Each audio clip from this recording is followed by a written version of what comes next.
Hello, my little rain clouds. We're back in Slay the Spire, one of my favorite games of all time. I wanted to do a video where we play the new character, the Watcher. I actually recorded a video about a month and a bit ago, and I had recorded my first experience with the Watcher.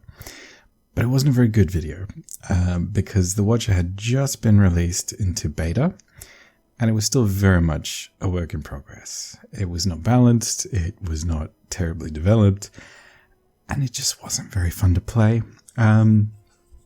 So it's, I would say, probably the most complex of the Slay the Spire classes, and I had no idea how to play it or what anything did, and it was a very confusing experience. So now that I've played it a fair few times and it's also been refined and improved a bunch, I thought it might be nice to take another crack at it and show off the Watcher. So the Watcher is a blind ascetic who has come to evaluate the Spire. She is a master of the divine stances, so she's kind of a monk character. She's got some divine sort of holy magic to her, and also some martial arts kind of stances. And she's an interesting character. She's very sort of risk and reward, very changeable, and potentially pretty tricky. I've gotten her up to Ascension level 7, so I've beaten the game 7 times with her, and she's actually probably a bit more, but she's pretty tough. But hopefully, I can explain and teach you how the Watcher works. So let's give it a go.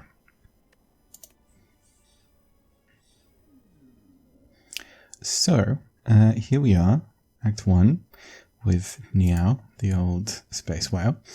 We can choose to transform one of our cards, so we can just take one of our cards and randomly turn it into another Watcher card. It's a bit random. We can obtain a random common relic. Common relics are like, alright, they're not amazing, but they're not awful. Getting one for free is pretty cool. We can transform 2 cards if we lose 7 maximum health, so the total amount of health we can have is lower. Don't really want that. We could lose our starting relic and obtain a random boss relic. Boss relics are typically pretty good and often give you some extra energy so you can play extra cards. And the Watcher's starting relic is not amazing. So at the start of each combat, you add a miracle into your hand. And a miracle is a 0-cost card, so you can just play it without paying any energy. And it gives you 1 energy on that turn. And it has retain on it, so it sticks around in your hand for as many turns as it takes for you to decide to play it. So basically you have 1 energy in your pocket, and you can use it whenever. It's not fantastic. It's all right, but it's not great. I'm tempted to swap out for a boss relic, but I feel like that could drastically change the experience, and thus might make the run a bit. It might make it an atypical run for the Watcher. So I think I'm just going to take a common relic. Oh, okay. We got the Omamori, which negates the next 2 curses we obtain. So we can get some curses without actually getting cursed, which is not fantastic, but maybe it's alright. We're going to fight the slime boss. The Watcher is typically really good against the slime boss, but we'll see how we go. We have some shops that we can choose from, but they're all in the later half of the act. That's okay. The Watcher is usually pretty good against elites too, so we might try and fight some elites. We can do elites and shops and stuff here. We might, maybe the shop after the elite makes sense, so we'd have more money to buy things, so we might go here. Although alternatively we could get like an extra campfire, or even an extra shop could be alright. We'll see. Maybe we'll go up here and then we'll have a choice of where we want to go. We we could get double campfires, actually. That's pretty good too. Now let's fight it. Let's fight an elite. Maybe we'll go up here. Sure.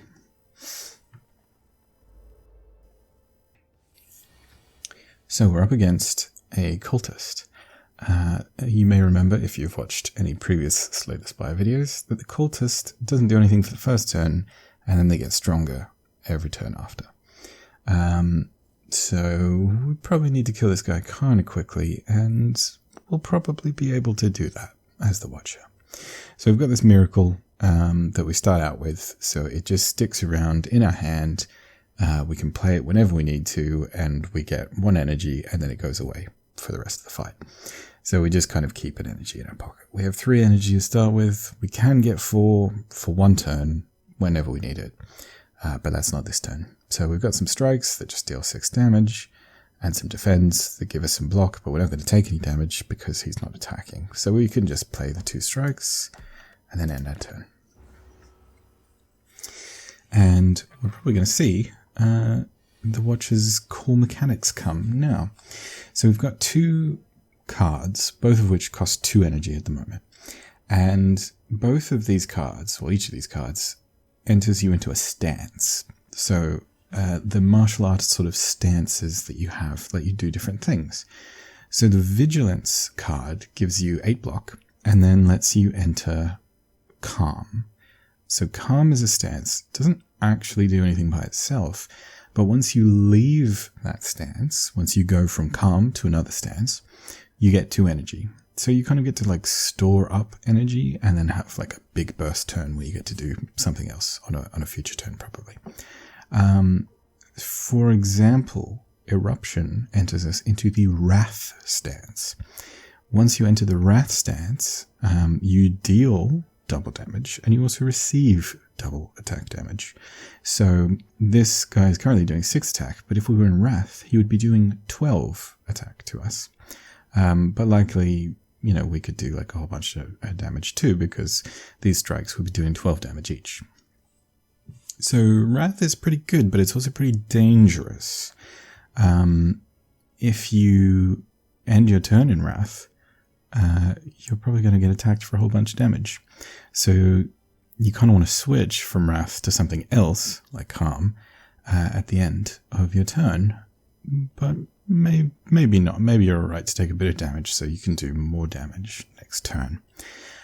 So we could potentially enter Calm, and then maybe this turn or a future turn, we then exit Calm and get 2 energy, and then pop off a bunch of damage in Wrath mode, for example. Or we could go into Wrath and then go into Calm afterwards. And there's also cards you can get that just exit your stance, so they'll just bring you back to like no stance, neutral stance, where nothing really happens. And there's another stance called Divinity, which is special, and we probably won't be entering that for a long time because you need special cards that let you sort of enter that. So what are we going to do? We could enter Wrath, we deal 9 damage, and then enter Wrath. So we do 9 damage, and then this would do 12, so it's going to be, what, 21 damage. So it would be all of our energy, but if we play this, then we'd have an extra energy to play another strike, which would be an extra 12, so it would be 30, what did I say, 21? Yeah, 21, so that would be 33. He's slightly too healthy for that. He would have full health left, and then he would do 12 damage to us. So I don't really want to do that. We could mess around with things. We could do Eruption and then do Vigilance, but I don't really see the point in doing that. I think what we're going to do is play Vigilance. So we get 8 block, and we're in Calm. So then on a future turn, we'll hopefully draw this Eruption, go into Wrath, do a big burst turn. But for the moment, I think we'll just do a strike. Okay. This is largely what the Watcher is all about, is switching between stances. Oh, look at that. So we got an Eruption. This isn't actually fantastic because we don't have very many attacks. But I think it's going to be okay. So we're going to do 9 damage and exit Calm. So we're going to pay 2 energy, but then we're going to get it back from exiting Calm. So we're kind of at a net even, I guess. And then we can do some damage. And then if we had another attack, we could kill him, but we don't. So let's play Vigilance and get out of Wrath, back into Calm. I'm going to take like a damage. It's fine. Actually, we'll just play the Defend so we don't take any damage. So we used up a Miracle to get an extra energy so that we could defend a little bit more. I should have done that more slowly. I apologize. Okay. Now we can just hit this guy with 2 regular strikes and it's fine. And we didn't take any damage, so that's nice. We get 18 gold and get to add a card to a deck. Oh, so we have some interesting choices. So 2 of these cards have Retain, which is also what Miracle has. So Retain means that you keep it. They're not discarded at the end of the turn. So once you draw a Retain card, you can hold on to it until you want to play it between turns, which is cool. So Protect has... it costs 2 energy. It gets you 13 block. So it's a bit better than playing 2 defense.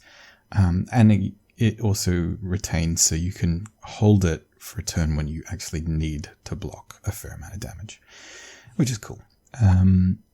Also should be noted that some of this card art is beta card art, so it may be changed. I'm not sure if this is actual like real art or the beta art. It's a Pokemon reference. You might be able to see. Kind of looks like the OG Pokemon. So yeah, that's a decent protective option. We also have Flying Sleeves, which costs 1. It has Retain and deal 4 damage twice. So it deals 8 damage, which is like better than a strike, but not amazing. But holding on to that until you're into Wrath mode, and then you're going to be doing 8 damage twice, which is 16 damage. That's pretty good. It's not amazing, but it's an okay card. And there's some other things that you can use. There's like certain cards that will give you some sort of benefit if you're retaining things, for example. And if you can make someone vulnerable, then doing like multi-attacks can be nice. Although if you're weak, then doing multi-attacks is not very good. We also have Prostrate, which is like a little sort of bowing card. So that is a 0-cost card, which is, kind of nice. You get 4 block, so it's like almost as good as a Defend, but is cheaper, is free. You also get 2 Mantra. So Mantra is a special sort of condition thing, where once you get 10 Mantra, you enter the Divinity stance. Divinity only lasts for 1 turn. But it's a very good 1 turn, typically. So when you enter Divinity, you get 3 energy. Or if you exited Calm and then went into Divinity, you get like 5 energy, which is pretty cool. And whilst you are in Divinity, attacks deal triple damage. Your attacks deal triple damage. Enemy attacks are just normal. So it's basically like a better version of Wrath and a better version of Calm, without the downsides, but it only lasts for 1 turn. So you have like a big burst turn. Divinity's like, it's cool in theory, but I think it tends to be a lot of work to get Divinity. And also you need to make sure that you actually have cool things to do when you're in Divinity. So having like attacks that retain is really important. Or at least very helpful, so that you actually have like some cool big attacks to do. So if you're doing, like 12 damage twice in Divinity, like that's pretty cool. But yeah, if all you have is like defensive cards, then why did you put all that work into enter Divinity? So Prostrate's pretty good, but I don't know. Do we want it? It's basically as good as a Defend right now, but like by itself is not really going to be doing much. Like we're not going to be playing Prostrate 5 times to get into Divinity. I think we'll just probably take a Protect because it's a nice like solid card. It gets you out of a jam if you need to defend. It's pretty cool. I think we're going to go to a question mark. Oh, okay. It's just a little fight. We didn't get anything fun or interesting, but that's fine. Okay.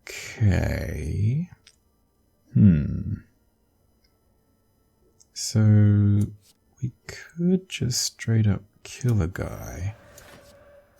And then actually, if we just play a miracle, we can kill this guy too. Look at that. Turn 1, we killed 2 guys. The Watcher is pretty crazy when it works. When she gets all her ducks in a row, she can do incredible things, and she can kill things really fast.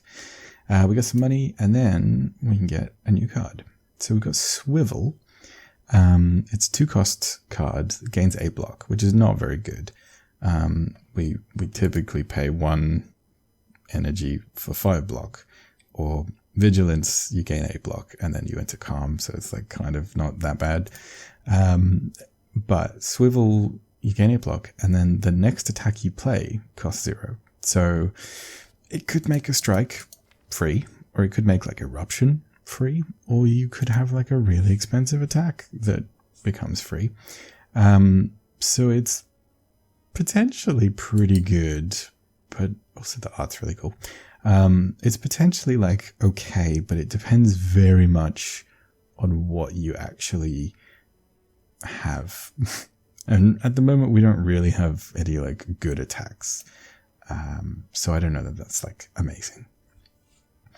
We have Crescendo, which is pretty decent. It's a 1-cost card, and it doesn't do anything other than put you into Wrath mode. But it has Retain on it, so you can hold it in your hand until you're like, this is the turn that I want to go into Wrath, and I have lots of attacks, and it's going to be great. I've already gone into Calm, and now I can come out of it and go into Wrath when I want. Boom. So it's pretty nice. If you upgrade it, it becomes free, which is much, much better. So you have more energy to put into attacks. We also have Evaluate, which is a sort of slightly better defend. It's 1 cost for 6 block, which is not amazing, but it's alright. And then it shuffles an Insight into your draw pile, which is a 0-cost card that when you draw it, you can retain it for as long as you want. And then when you play the card, you draw 2 cards. So it can kind of help you set up those big burst turns by potentially helping you to find the attacks that you need. It's none of these cards are amazing. I have a feeling Crescendo might be nice to have. Evaluate is like alright if you upgrade it, then it's like 10 block for 1 energy, which is pretty cool. Yeah, maybe we'll take a Crescendo. Just being able to get into Wrath when we want it is pretty nice. Okay, now we're fighting 2 little slimes. Well, 1 little one, 1 medium one. We could like Crescendo and then kill this guy with 1 strike and hit this guy for quite a bit. Or we could just do 2 strikes. I think let's Crescendo it and we'll just go all out.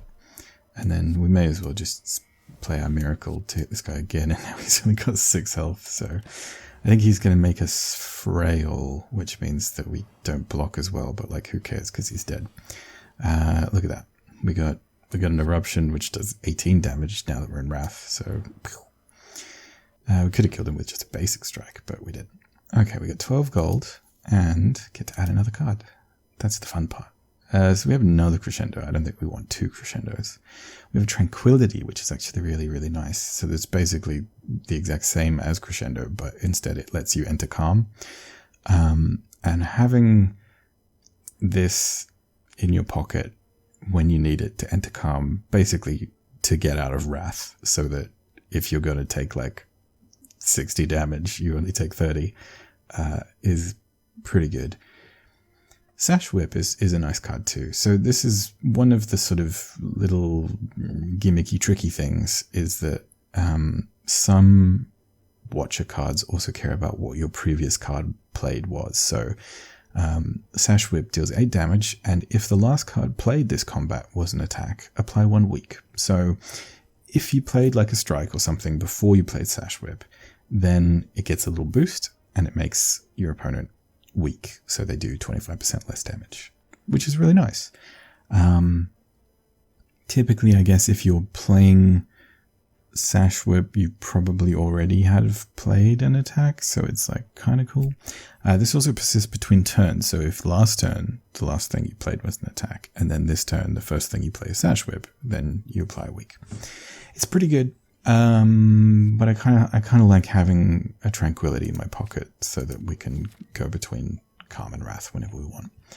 And then we could go up this way, but I think let's try and fight this elite maybe. Although it would be nice to upgrade a card. Being able to upgrade Eruption so that it's a 1 cost instead of a 2 cost would be really good. I don't know. Is this? Oh, it is the beta art. Okay, I guess that's fine. You can view the beta art. You can see the crappier art. There we go. So I guess that still is the beta art. So they'll probably update Protect to look fancy later on. That's fine. A lot of the beta art tends to be like joke kind of art, like there'll be puns and stuff.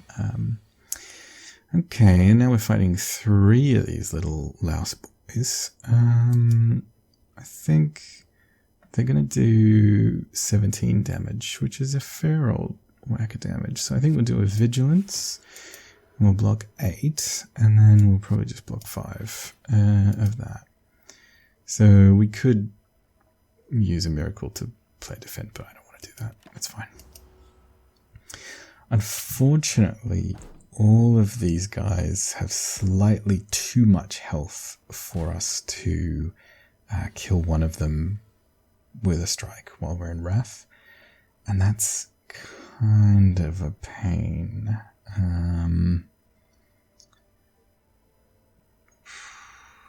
Let's see, if we hit this guy with 9, then he'll be on like 11.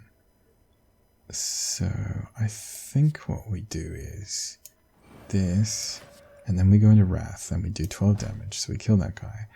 And this guy is going to do 10 damage to us, but because we exited Calm, we have enough energy that we could just play 2 blocks, and there we go. So we're staying in Wrath, which means that next turn we'll be able to do big damage. But we need like 2 attacks. Alright, good. We got him. Actually, that could just straight up kill that guy. That's good. And then we do this, and then actually we can just do this. We did enough damage with enough big attacks so that we killed them all.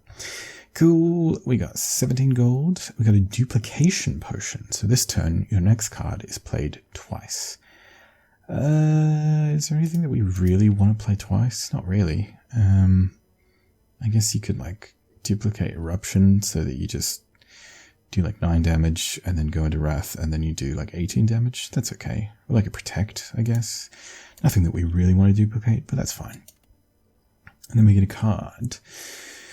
Foreign Influence is a 0 cost skill. Choose 1 of 3 attacks of any color to add into your hand, and then you exhaust Foreign Influence. So it gives you, it like borrows attacks from potentially other classes, and it just gives you like a random attack.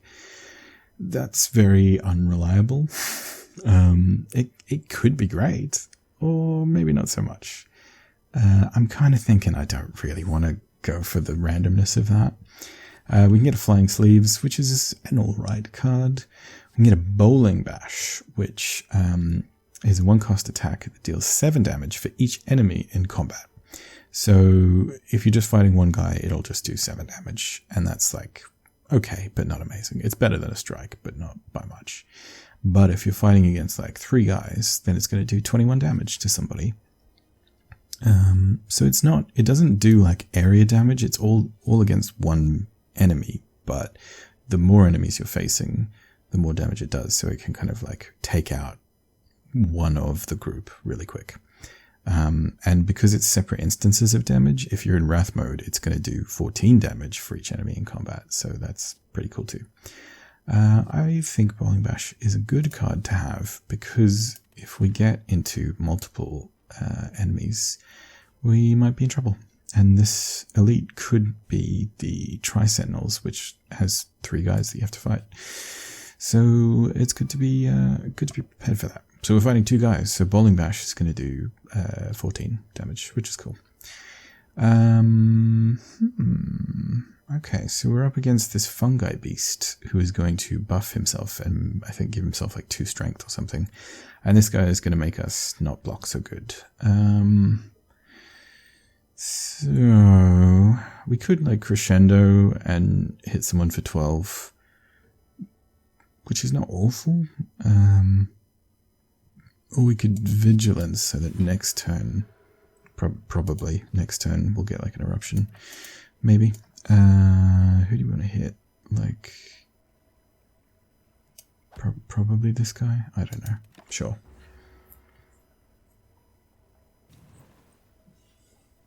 Bowling Bash. Bowling Bash with eruption would be nice. Hey, we did it. Okay.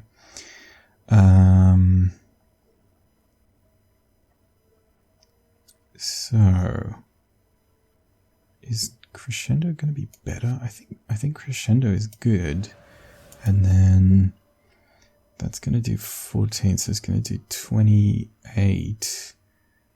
So we could kill this guy or this guy. This guy has less health, but he's actually going to attack us, which is a problem. So it's going to do 18. Oh yeah, we're fine.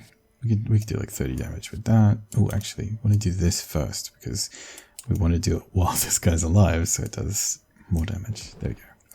And then we do this, and then he's dead. Okay, cool. We did it.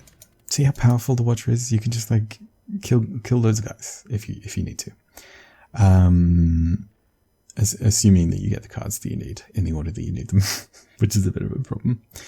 Okay, so we have Consecrate, which is a 0 cost attack that deals 5 damage to all enemies. So it doesn't do very good damage, but it's useful for fighting multiple little guys. And it's free, which I guess is fine. Also, if you're in Wrath, it does like 10 damage to all enemies. It's not amazing. It's an alright card. We have Nirvana, which is a power, costs 1. Whenever you scry, gain 3 block. We have not seen any scrying cards at the moment. Scrying is an effect that you see on some Watcher cards, where you get to look at the top number of cards, usually like 2 or 3. And then if you don't like those cards, you can discard them, or you can put them back on the top of your deck, so that you get to see what you're going to be drawing next. So this card is like potentially good, but it's not good at the moment because we have no means of scrying at all. So it's not going to do anything at all. And then we also have Pray, which costs 1. It's a skill. You gain 3 mantra. So that mantra is how you enter into divinity. So it gets you like a sort of a third of the way to entering divinity. And then it shuffles an Insight into your draw pile, which is that 0 cost card that lets you draw 2 cards. I don't think that Prey is a very good card. It's a pretty card. I love the art on it, but I don't think it's a very good card for us. Do I want to Consecrate? I guess it's like, okay. Sure. We'll take a Consecrate. Now we're going to fight an Elite. Okay, so it's the multi-enemy one. So Bowling Bash is good, and Consecrate's also good. What do we want to do? I could enter Wrath, and I could Consecrate in Wrath and do like a whole bunch of damage and strike. I've got a Vigilance, so I could go into Vigilance afterwards, or I could just do like less damage and be in Vigilance.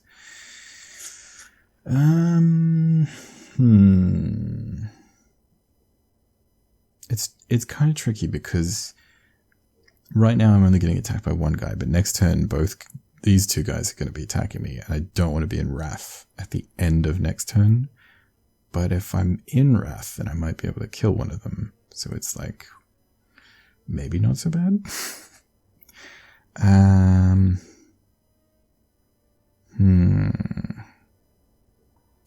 Let's go in Vigilance, and then I think we'll go in Wrath mode. And now I could duplicate the Crescendo, or the Consecrate rather. So that's going to do 20 damage to everybody. That's pretty good. And then I could do like 12 damage and potentially like block a thing, I guess. So sure, let's do that. And then let's do a little bit more block. So we're going to take like 5 damage, but we've almost killed this one and we've like half killed the other 2. That's pretty good. Okay, so we took a bit of damage, and then these guys are just like shuffling some dazes into our discard pile, which doesn't matter because we're probably not even gonna like have to deal with that. Okay, so we can kill this guy, and then I can block like most of it. I'm gonna play my miracle, and I think we're gonna hit this guy because he's gonna attack us next turn. Cool. So we can take like 5 damage. That's not too bad. How much did we take last turn? I don't remember. It may have been like 5. So we're pretty close to winning this fight already. Ooh, I like this. That's going to kill you, and then this kills you. Nice. We did it. That was a very quick fight against an elite.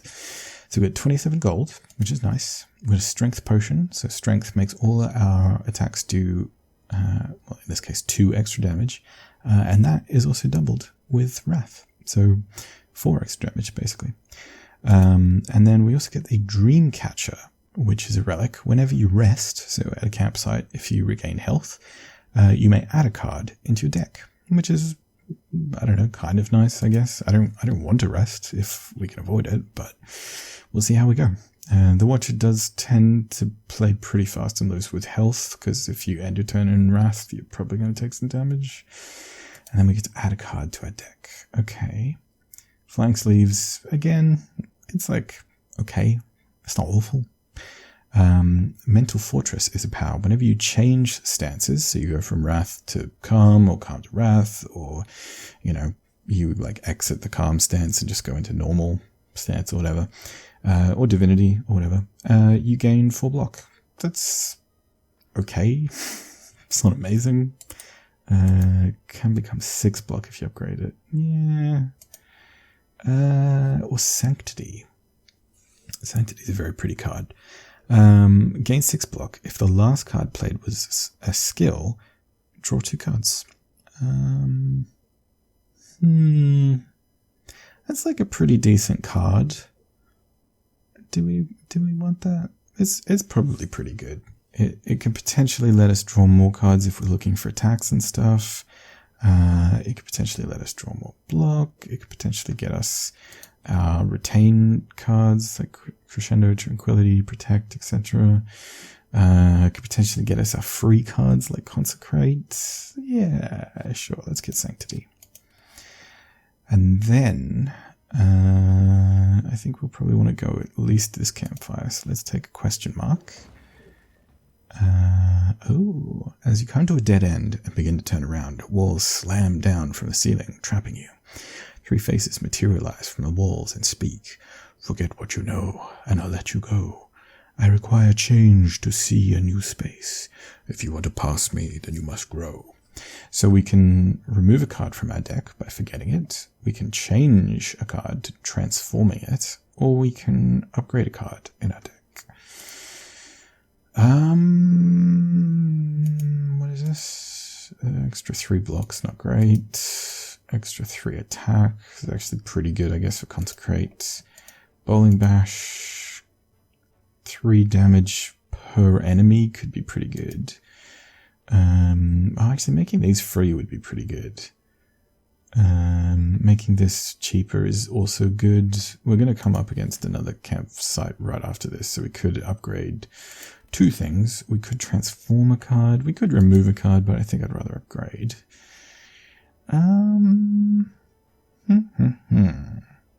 Probably just upgrades at this point. Transforming is it's random, so you could get something really good, or you might get something not so great. I think we'll upgrade Eruption first, so that it becomes a 1-cost card, and then we can enter Wrath much, much easier.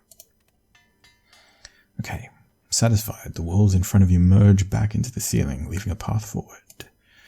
Cool. And then, yeah, let's upgrade like another card. So if we rested, we'd get like 21 health, and then we can add a card into a deck. But I think it's better to upgrade a card if possible. What do we want to upgrade? Crescendo or Tranquility? I guess we already upgraded Eruption, which lets us go into Wrath, so maybe upgrading Tranquility so that it's free and we can enter Calm is good. Then it's like easier to switch stances. And then we're going to a chest so we can get a relic of some kind. So we get 72 gold and we get a question card, which means that future card rewards have one additional card to choose from. So instead of choosing from 3 cards when we kill something, we can choose from 4, which is nice. Gives us more options. So now we have to decide, do we want to go here and fight a guy before we get to a shop, or do we want to go up here and go to a shop before we fight an elite? The elites are going to be almost certainly easier if we've gone to the shop and also if we get an extra upgrade, but the shop is probably more beneficial if it's after the elite because we'll have more money. That's a tough choice. Well, we fight 2 guys. We should have like 300 or more money for this shop, so it's maybe not too big a deal. And getting an extra campfire is like pretty good. Yeah, I think we'll go this way. And then what do we want to upgrade?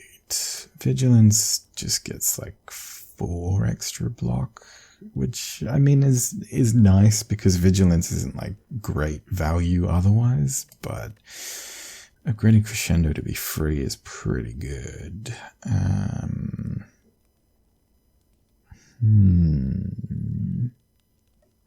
Let's protect 4 extra block. I'd probably rather it on vigilance, I guess. I think we'll go Crescendo. So we'll just have nice free ways of changing between stances. That's pretty good.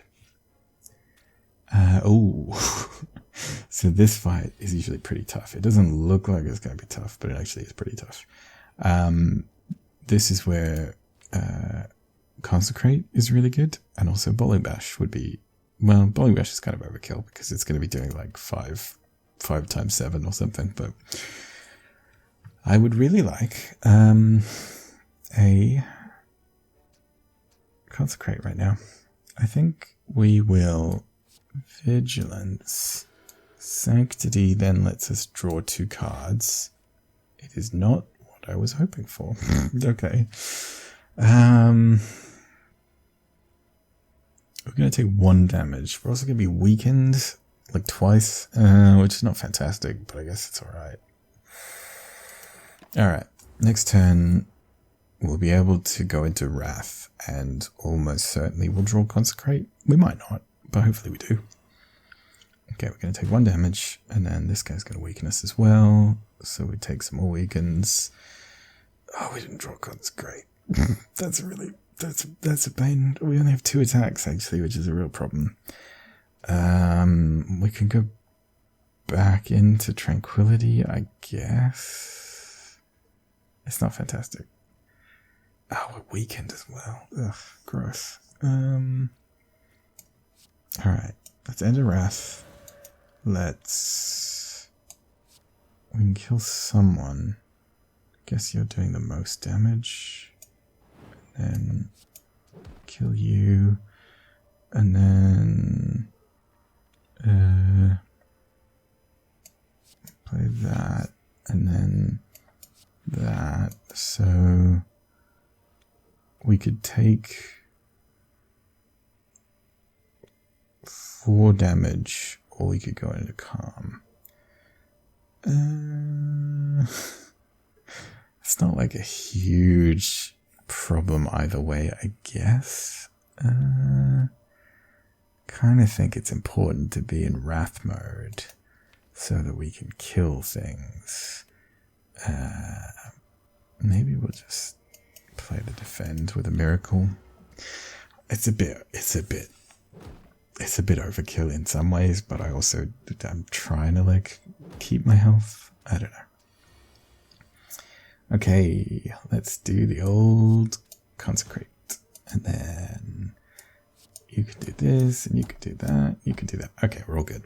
We didn't take, well, we took like, I think we literally took 1 damage. Okay. Oh, look, we got extra boys, extra cards. So we've seen Swivel before, we've seen Prey before, we've seen Mental Fortress before, which is maybe not the worst now that we've got like free stance changes. I don't know. We don't have like that many ways. We've only these both go away once you use them, and we've only got these two. There are more cards that we can choose to switch stances. I don't know. We'll see. But pressure points we have not seen. It doesn't even have art because it's like kind of a new card. So pressure points is a skill. It costs 1. It applies a status effect called Mark, and it applies 8 Mark, and then all enemies lose hit points equal to their Mark. So you target one enemy, they get 8 Mark, and then take 8 damage. And then the next time this comes around, you could target the same enemy, and then they'd have 16 Mark and take 16 damage, or you could apply 8 Mark to another enemy, and then both of them would take 8. So pressure points is a card that is not great initially, but the more times that you can play pressure points, it becomes really strong. It's a card that I really like, but I don't know how good it actually is. But it's a pretty cool card. It's particularly good if you have a lot of scrying, so that you can kind of dig through your deck to find the pressure points, or if you have ways to like bring cards back into your hand or something. Neither of which we have at the moment. Do we want any of these? We don't have any expensive attacks for Swivel. We don't want any divinity stuff. We don't really need insight. Mental Fortress is like kind of okay, I guess. 4 block is not like a lot, but I suppose it's okay. Sure, we'll take a Mental Fortress. Fight this guy. It's a slime. Another reason I didn't take pressure points is that we're fighting the slime boss, and status effects are not very good against the slime boss, because when the slime boss gets to 50% health, it splits into 2 slimes, and then neither of those little slimes have the status effects that the boss slime had. So it would lose all of its mark from pressure points. So it's like not really that great. Let's block 8 and go into calm. So this slime is going to hit us with a negative effect, which I think is just going to put like a slimed status effect card into our deck. It's going to do 11 damage. So I guess we can just block, and that's fine. And then hopefully next turn we'll go into like Wrath and do a billion damage. We'll see. Not Fantastico. Oh, we got like no attacks. We have 2 attacks. I mean, we could pop out of Wrath. Pop out of Calm, and then go back into it, I guess. Just do that. If we've got energy to spare, we didn't even need to do that. I could block more, but I don't need to. Sure, I guess, that's fine. Next time we can crescendo and hopefully play the attacks that we didn't draw. It's not like a great amount, jeez. Okay, let's play Mental Fortress. And then... do I want to crescendo now, or like save it for next turn? I don't know. Next turn we're gonna shuffle the deck and draw all new cards, and hopefully we'll get a lot of attacks, but I don't really know. We can probably split this guy just by doing it this turn, I guess. Sure. So we got 4 block from Mental Fortress because we switched stances. We'll do a Consecrate to deal 10 damage. Do another 12 damage. We'll do another 12 damage. Now there's 14. So this slime is going to split into 2 slimes that have 14 health, which is not like ideal, but it's, it's what it's going to do. That's fine. We're in Wrath mode, so we can do big damage. Getting that Consecrate again would be really nice. Nope, just 1 strike. Great, fantastic. That's really not ideal. We can't even kill one of them because the strike's only going to do 12. We could drink a strength potion and then kill one, I guess. And then just block some damage. Is it worth using a potion? I don't know. I'm going to take a lot of damage. I'm going to take 40 damage if we don't kill one of them. I guess the strength potion is worth using then. actually got even more doubled because we're in Wrath. I forgot. Let's do this, and then I guess it's probably a good idea to use this and block a bit more. And then we're going to take like 2 damage, which isn't the worst. It's okay. And then, okay, now we got damage. There you go. Consecrate just kills it. Okay, we got some money. We got a fire potion that does 20 damage to one target. That's actually pretty good against the slime boss. And then we're going to add a card. Ooh, so we have another tranquility, which I don't really want. And flying sleeves, it's reliable in the sense that you hold onto it, so you always have at least that attack, which actually would be kind of nice given the problems that we've been encountering, but I don't think it's like a particularly great card. We've got a Perseverance, which is a block card. It costs 1, you retain it. Whenever you play it, you gain 5 block, but whenever it's retained, you increase the amount of block that it would give you by 2 this combat. So if you hold on to it, turn after turn after turn, it actually gets much, much stronger and will block for more. So it kind of encourages you not to play this and you hold on to it, because next turn it'll block for 7, and then the turn after that it would block for 9, and the turn after that 11, etc. So it's an interesting card, but I don't know that we necessarily want it that badly. We also have Foresight, which is a power, cost 1. At the start of your turn, scry 3. So at the start of every turn, you would look at the top 3 cards of your draw pile, and then you can discard any of them that you don't want, which is really nice because then it lets you determine what you're going to draw for that turn. So you can see, oh, there's a lot of block cards coming up and I want to attack. That's not good. Let me get rid of the block cards and then I'm getting more attacks, or vice versa. Or, oh, I've got like status effects or curses or something that I'm going to draw. I don't want them. Let's get rid of them. I think Foresight's really good. Let's get that. And then we could upgrade more cards, but I think we want to go to the shop and then find Elite. Let's do that. We go to the shop and we got some nice choices here actually.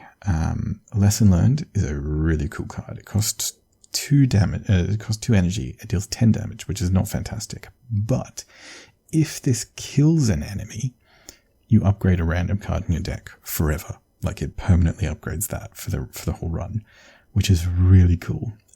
So it kind of encourages you to kind of take your time and not kill an enemy as quick as you can, and instead wait until you have Lesson Learned to do the finishing blow, and then you gain an upgrade for free. It's like smithing at a campsite. So that's really good. It's also on sale, so it's only $78, which is pretty great. We have a Bowling Bash. We could get another Bowling Bash. It's like a pretty decent card. We're probably going to be coming up against multi-enemies in the next act, so maybe two Bowling Bashes is not awful. We have Deceive Reality, which gains 4 block for 1 energy, which is terrible. But it also adds a Safety into your hand, which is a 1-cost skill you can see there, that has Retain and gains 12 block. So you play a really crappy block card so that you can hold on to a really good block card. I'm not a huge fan of that. It's okay, but it's not a fantastic card. We have Wreath of Flame, which is a skill. Your next attack deals 5 additional damage. So you might be saying, well, why don't I just do 5 damage now? This card is not necessarily that great, but it's really good for things that do multi-attacks. So like Bowling Bash would be doing 7 plus 5 however many times there are enemies in combat. So like that's pretty good.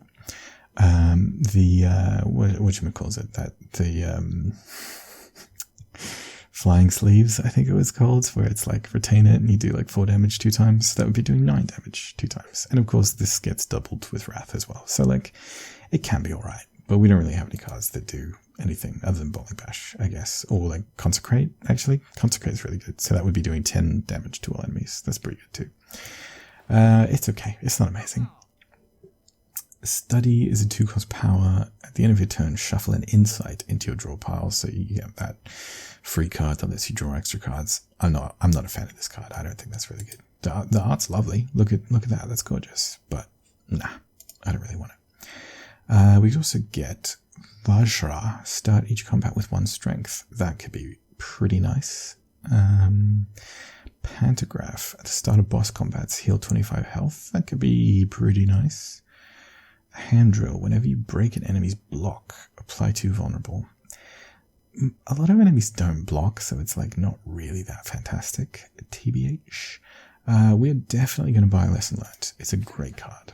I think getting Vajra for some strength is pretty cool too. And then we have to decide, do we want to buy like a bowling bash? We could remove a card. What would we remove?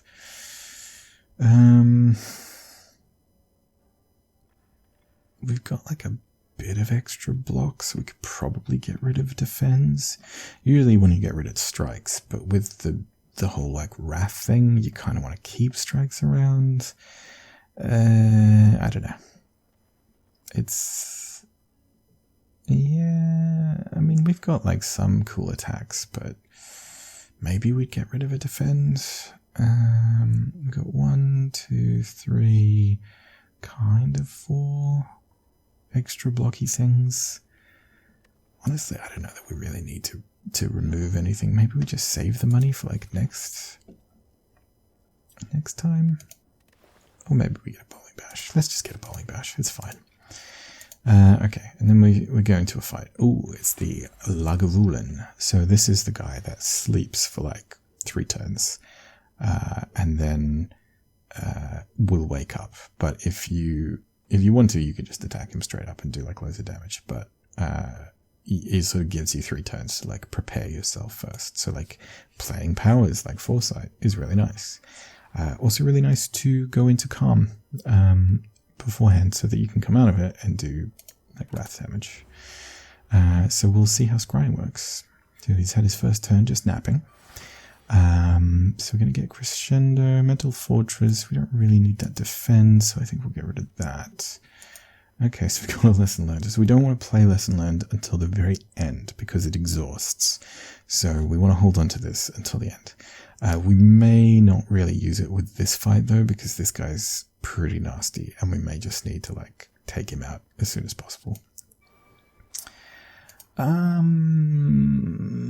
And then we don't really want to do anything else. So I think we're just going to wait until next turn and hopefully we will enter Calm. Yeah. Okay. So we're going to get Tranquility. We're going to get some strikes. I guess it doesn't really matter, but maybe we'll get rid of those strikes. Sure. Okay. Let's enter Vigilance. And then I don't think that we want to like attack him or anything. It's tricky. So we could do like a bit of a burst, but I don't think that's really worth doing. I think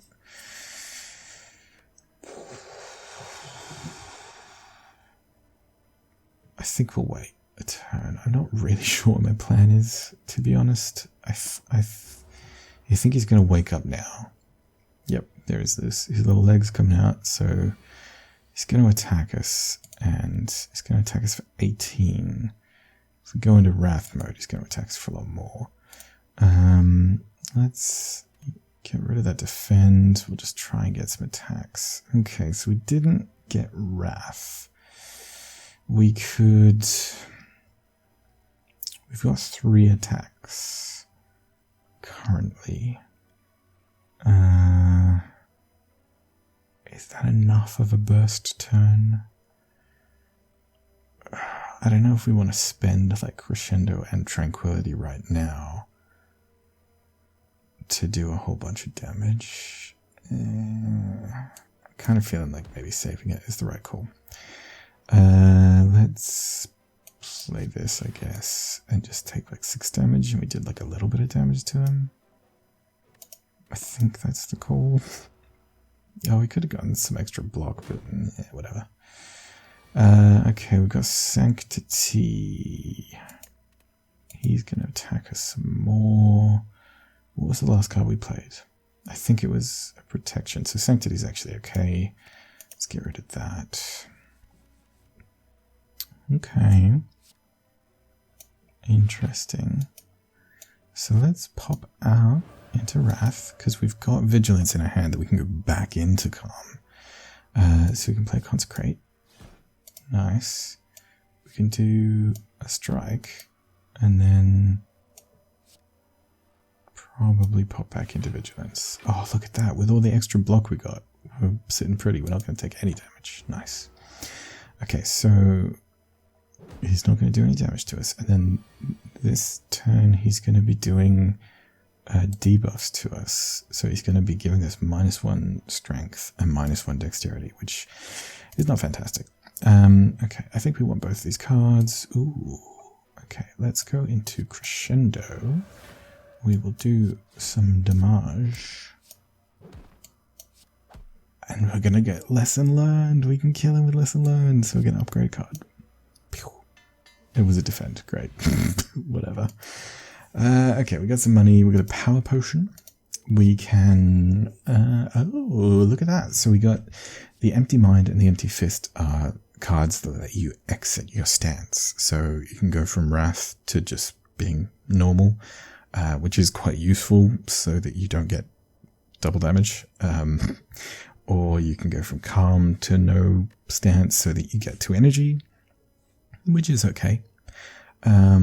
We also have Inner Peace, which lets us enter Calm, or if we're already in Calm, we can draw 3 cards. So that's like kind of a nice card. It's potentially pretty good. It lets us draw more cards if we're in Calm, so that we can potentially set up like a big turn if we want to pop into Wrath or something, or it lets us kind of get out of Wrath and into Calm in an emergency. It's not like the best card, but it's okay. We also have Wave of the Hand. Whenever you gain block this turn, apply 1 weak to all enemies. Very pretty card, and also giving everybody weak is like pretty good, so they do less damage. Empty Mind draws 2 cards and then exits your stance, so you can like draw 2 cards and then pop out of Calm and have more energy for stuff. Empty Fist deals 9 damage and exits your stance, so that's like a good last card to play while you're in Wrath. So you do like twice as much damage, do 18 damage, and then pop out of Wrath. So like they're pretty decent cards too.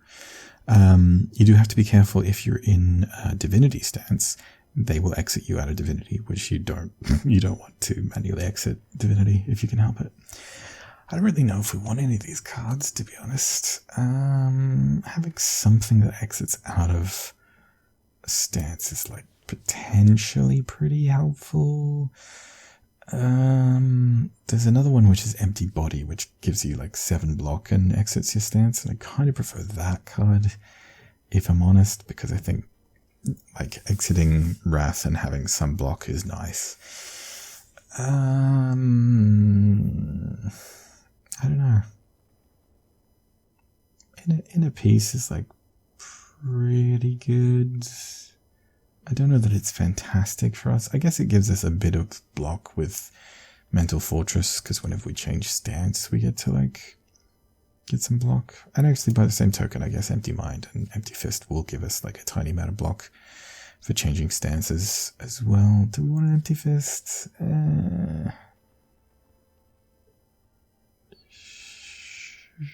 Sure, maybe.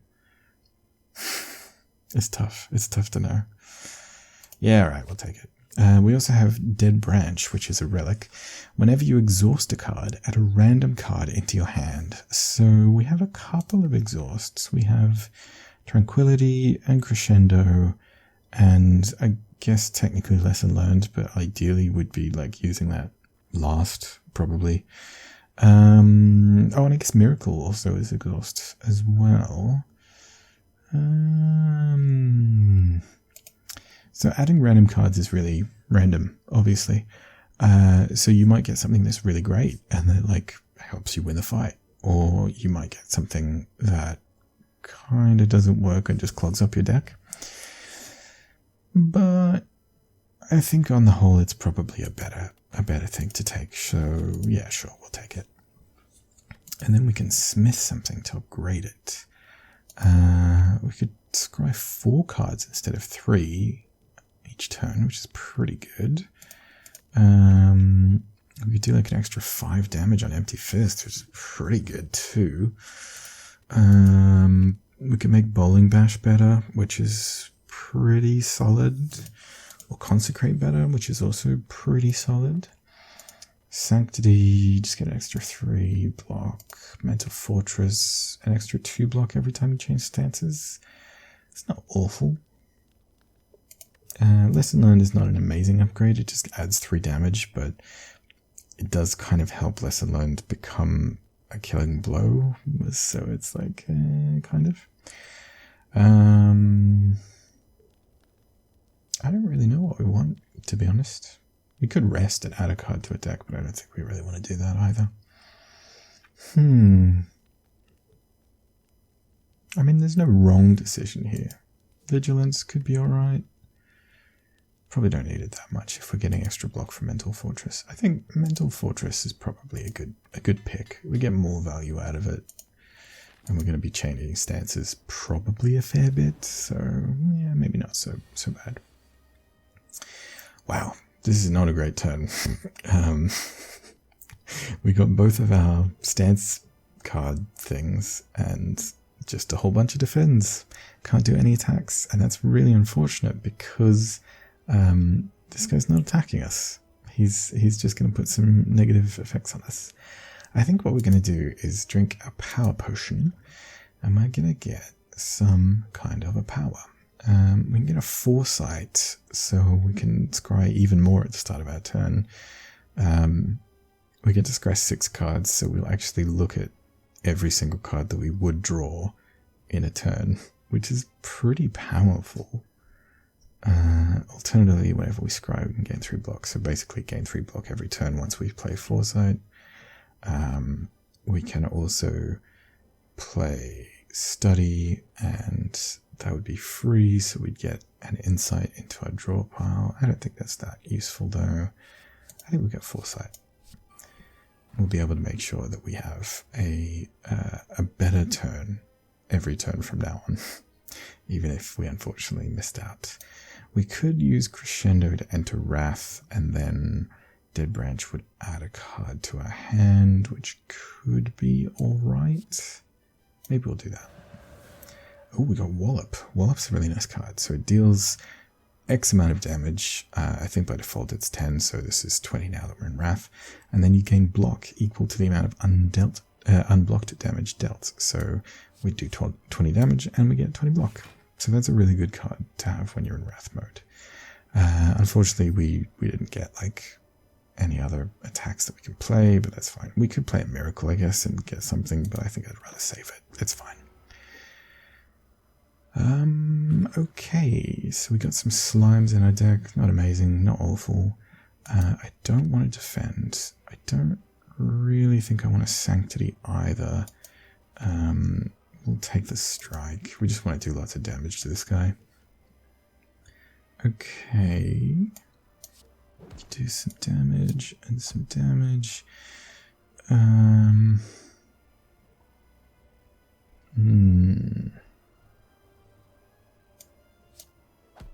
So he's at 76. If I hit him again, if I get him down to 70, he's going to split. So I could wait for another whole turn of Wrath, which is probably the way to go. Or I could Miracle and do 20 damage and get him down to like 56. I think probably best to just wait another turn. Because he's not doing anything this turn. He's going to charge up for a big attack. Okay, so we're going to get Eruption, Strike, Mental Fortress. We don't need, and probably won't take, actually. I think we'll scry that and get rid of it so that we can have more attacks, because I just want to do as much damage as possible. Okay, let's do this. Let's do this. And then that's going to do 22. Ooh. Let's use the Fire Potion. Let's use the Miracle. Cool, whatever. And then we use Lesson Learned, and we kill him. And then we upgrade it to Strike. Nice. He didn't even get to split. We just killed him straight up. That's really good. We had to use like 2 potions that fight. I mean, we didn't have to use. We decided to use. But that's fine. I think that's good. So we got 100 gold. Nice. We got liquid bronze, which gives us 3 thorns. So whenever an enemy attacks us, they'll take 3 damage. And that's a one-use potion. And then we get to add a card to our deck, and we get a choice of 4 cards, and they're all rares. So these are all really nice cards. We have Judgment, which is a 1-cost skill. If the enemy has 30 or less hit points, set their hit points to 0. So just kill them instantly. If they're kind of weak, if they're a little guy, or if they've been pretty hurt, they're just dead. That's a pretty great card. Obviously, it does nothing if the enemy has more than 30 hit points, which many enemies will. It's not as good because we kind of want to kill people with Lesson Learned. So maybe not so much Judgment. It's pretty cool. In some situations, it can be amazing. There's a couple of enemies that have like not very much health, but loads of shields or something. And so like they're a real pain to kill by conventional means. But if you just reduce their hit points to 0, bam, done. Really good. We have Establishment. So whenever a card is retained, reduce its cost by 1 this combat. So like Protect will be 1 cost at the end of the turn that you've drawn it, and then it will be 0 cost at the end of the next turn. And then that's for the rest of the fight. Every time Protect comes up, it will cost 0, which is really, really good. It's quite a slow card, and also we don't have much in the way of Retain. We've already made these both cost 0, so that's not like super great. We could get more Retain cards. Establishment is a really good card, but it's not great for our deck. There's also Master Reality. Whenever a card is created during combat, upgrade it. I think does Dead Branch adds a random card to a hand? I don't know if that means it creates a card. It probably does. So Master Reality would upgrade it. Master Reality is particularly good for like those cards that add insight into our deck, or that Deceive Reality card that gives us a safety. It adds like a protection card to a hand. So those kinds of cards that make new cards, Master Reality is really good for. We, I think, literally have no cards that do that. No, none of our cards make cards. The only way I think that we would make cards is by exhausting things. So that's not really great for us either. Wish is a very expensive card. It costs 3, and it is a skill. And you get to choose one when you play it. You gain 6 plated armor, so basically you get 6 block every turn. But if you take damage, if you take health damage, then you lose like 1 plated armor. It's okay. The old version of Wish means was like you'd get 3 plated armor every turn, so it would like keep building and building and building, and you just become like invincible. It was amazing. It needed to be changed, and they changed it. You can get 3 strength. We already get 1 strength with Vajra, so we could get like 4 strength, which is pretty good. Or you can get 25 gold. So if you're like pretty confident that you can win a fight, you can just get like a little extra money, which is like pretty cool. It also exhausts, so it would add a random card from Dead Branch. I don't know, like all of these are good cards, but they don't really work in our deck. So I guess maybe we'll just take Wish. What's our deal currently? What do we do? We don't really do anything particularly well. We just kind of change stances and hit guys a bunch and then try and kill them with Lesson Learned. So yeah, none of these sort of gimmicky cards, I guess. So I think we'll just take Wish. You can always just not play Wish if you need to. And then we get a relic. Okay. So we get Tiny House, which gives us a potion. and 50 gold, and increases our max hit points by 5, and lets us obtain 1 card, and lets us upgrade 1 random card. It's not a fantastic relic. It just does a little bit of everything. It's not incredible. We can get a coffee dripper, which gives us an energy at the start of every turn, but we can't rest at campsites anymore, so we can never recover health through the campsites, which is a bit risky. Also not fantastic because we have the Dreamcatcher, which wants us to, well, it kind of encourages us to rest, so it's like, it kind of negates another relic, which is not fantastic. We also have Pandora's Box. Upon pickup, transform all strike and defend cards. So all of these guys would just become random cards, which could be great or terrible. I don't really think that we want to do that. We've also we've upgraded 2 of them already with lesson learned, so it kind of like wastes the upgrades that we've had. We've got like some attacks and some defend sort of things, but I don't think we want to randomize all our basic cards. I guess we'll just take a tiny house. It's not fantastic. It just gives us like a little bit of everything. Sure. If it upgraded a strike, of course it does. We get $50. We get a flex potion, which gets us 5 strength for a turn. Not a fantastic thing, but it could be pretty great with Wrath, I guess. And we get to add a card. Okay. So we have Third Eye, which gives 7 block and lets you scry 3. So you can look at the top 3 cards of your draw pile and get rid of ones. That's a pretty good card. It's a basic kind of, it's a common card. We'll probably see a fair few of them, but it's a decent card. We get Wheel Kick, which is a 2-cost attack that deals 15 damage and draws us 2 cards. That's like pretty decent. It's a bit expensive. If you're drawing cards by playing an expensive card, then you probably can't play the cards that you drew. So it's like, it's alright. It's not fantastic, but it's alright. Evaluate, we gain 6 block, shuffle an insight into a draw pile. So you could, if we'd picked Master Reality, the insights would then become upgraded, which I think just means they'd like draw an extra card or something. This might be okay. It's not a great card by itself, but once you upgrade it, then it gets 10 block, which is pretty good. We've got a Pressure Points, which I like Pressure Points, but I don't really think it belongs in this deck. Yeah. I kind of would have liked a relic that gave us more energy, in which case I probably would have picked Wheel Kick.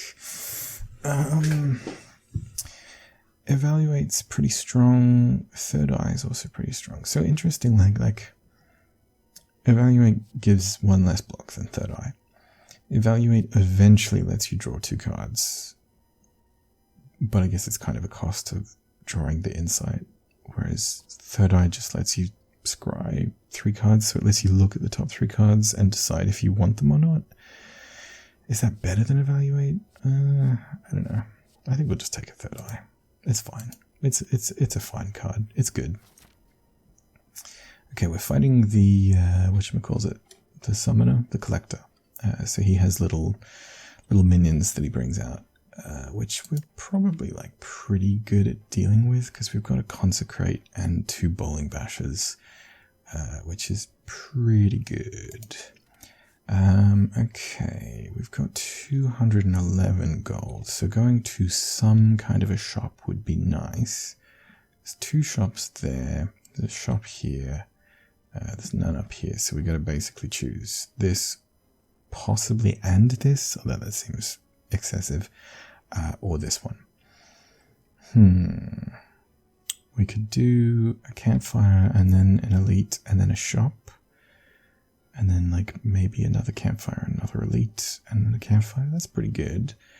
Or we could just do like a shop and a campfire, or 2 shops, but I don't think we have the money for that. Maybe we will, because we've got Wish that lets us get some like extra money. There's some campfires here. I think this path seems nice, so let's go.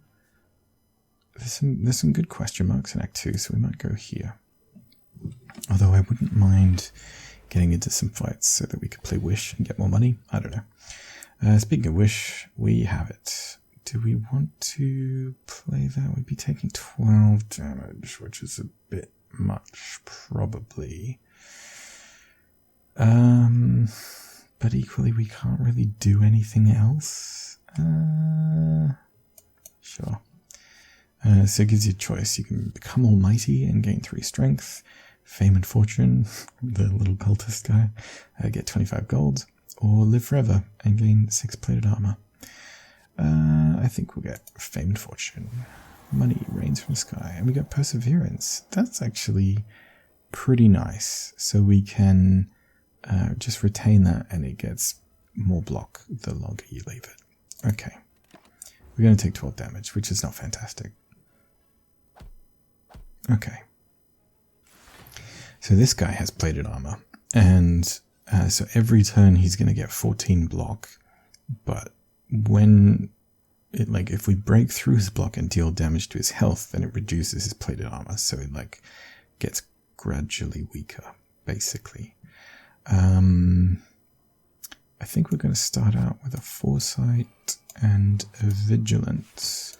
So we're going to go into calm. We'll block most of his damage, and we're going to scry every turn. So we'll set up some good turns. We've got, I think, all of our retained cards now, so we've got the ability to switch stances when we want. But I don't really think we want these. This is like cheap damage, but it's only good if we can break through his block. I don't really think we want to exit our stance. I don't think we really need that. Do we want to consecrate? Maybe. I guess that's alright. Okay. In retrospect, actually, having stance exiting would maybe have been kind of nice, but whatever, it's fine. Okay, he's going to do 10 damage to us. I could do 8 and 7 is 15, so that'd break his block, and then I could hit him with 1, but then I need some... I could play Perseverance, actually, that's not too bad. I kind of want to go to Wrath, but like, I don't know that I'm going to be able to. And then we do that, and then we just play that, and like, take 1 damage. That's pretty decent. Okay. He heals up a little bit sometimes when he attacks us. Mental Fortress is nice to have, I guess. We can get some extra block that way. He's gonna do a bunch of damage, so we might just block this, and then I think next turn we'll probably be able to go into Wrath and hopefully get a bunch of damage and hit him up. I don't think we really want Sanctity. Let's get rid of that. And then, ooh, we didn't get to go into Wrath, unfortunately, but maybe we will. We'll just go in Crescendo. Ooh, give us Alpha. I can tell you what Alpha does, but it's very complex and not relevant to us. Let's hit him for a bunch. And then... I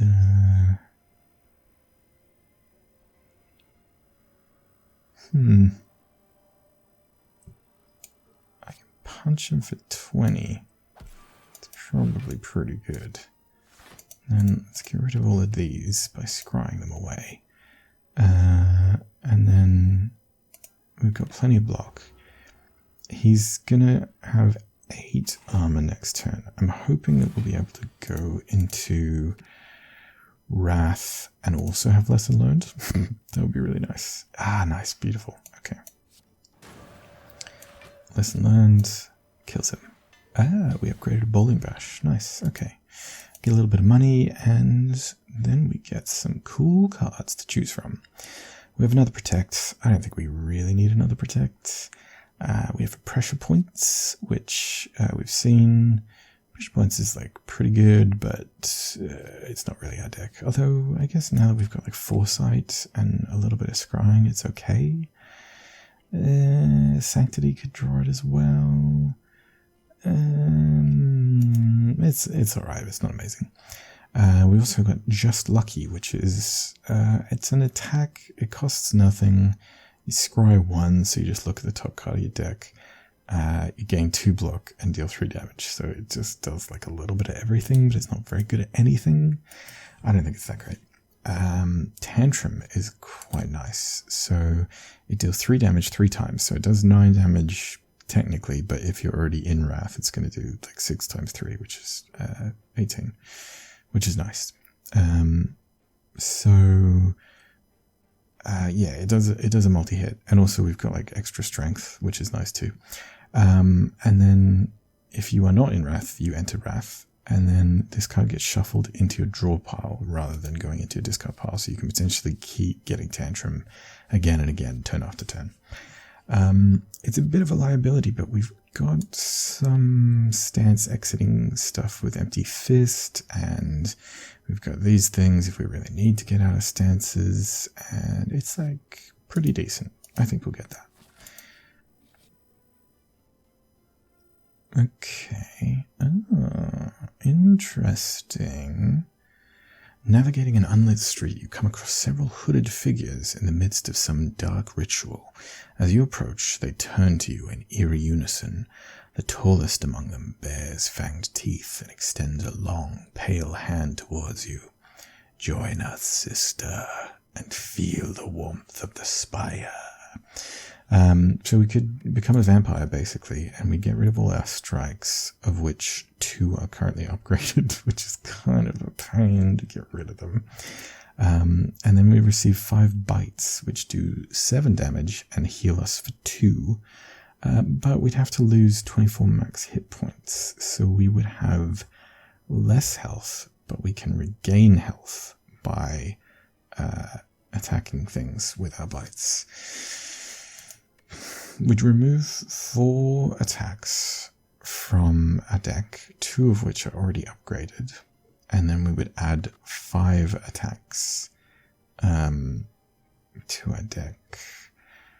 We can scry them, I guess. The healing doesn't get damaged with... the healing doesn't get doubled if you're in Wrath or anything, so that's not like amazing.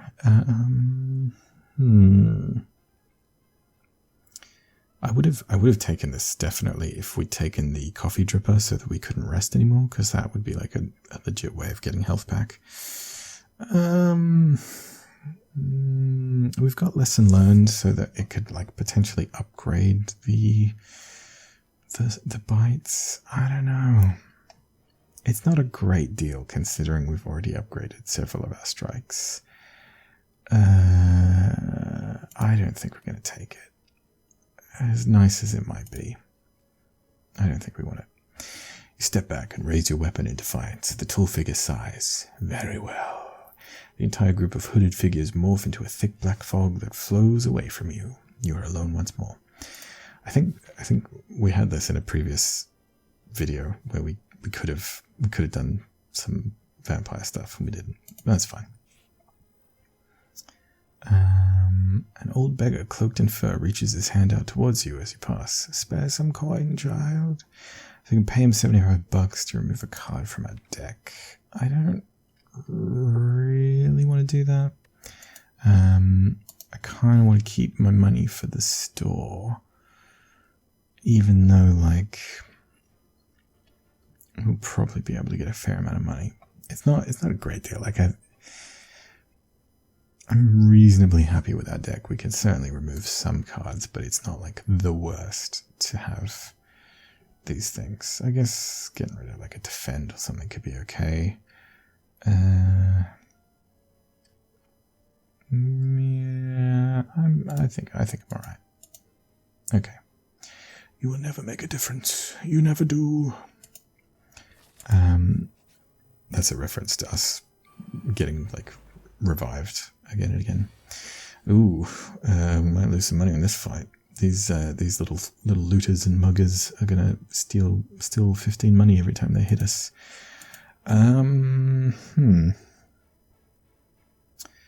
So we could go into Wrath and then like do 12 damage to both of them, but then they'd be doing 20 damage each, which ain't great.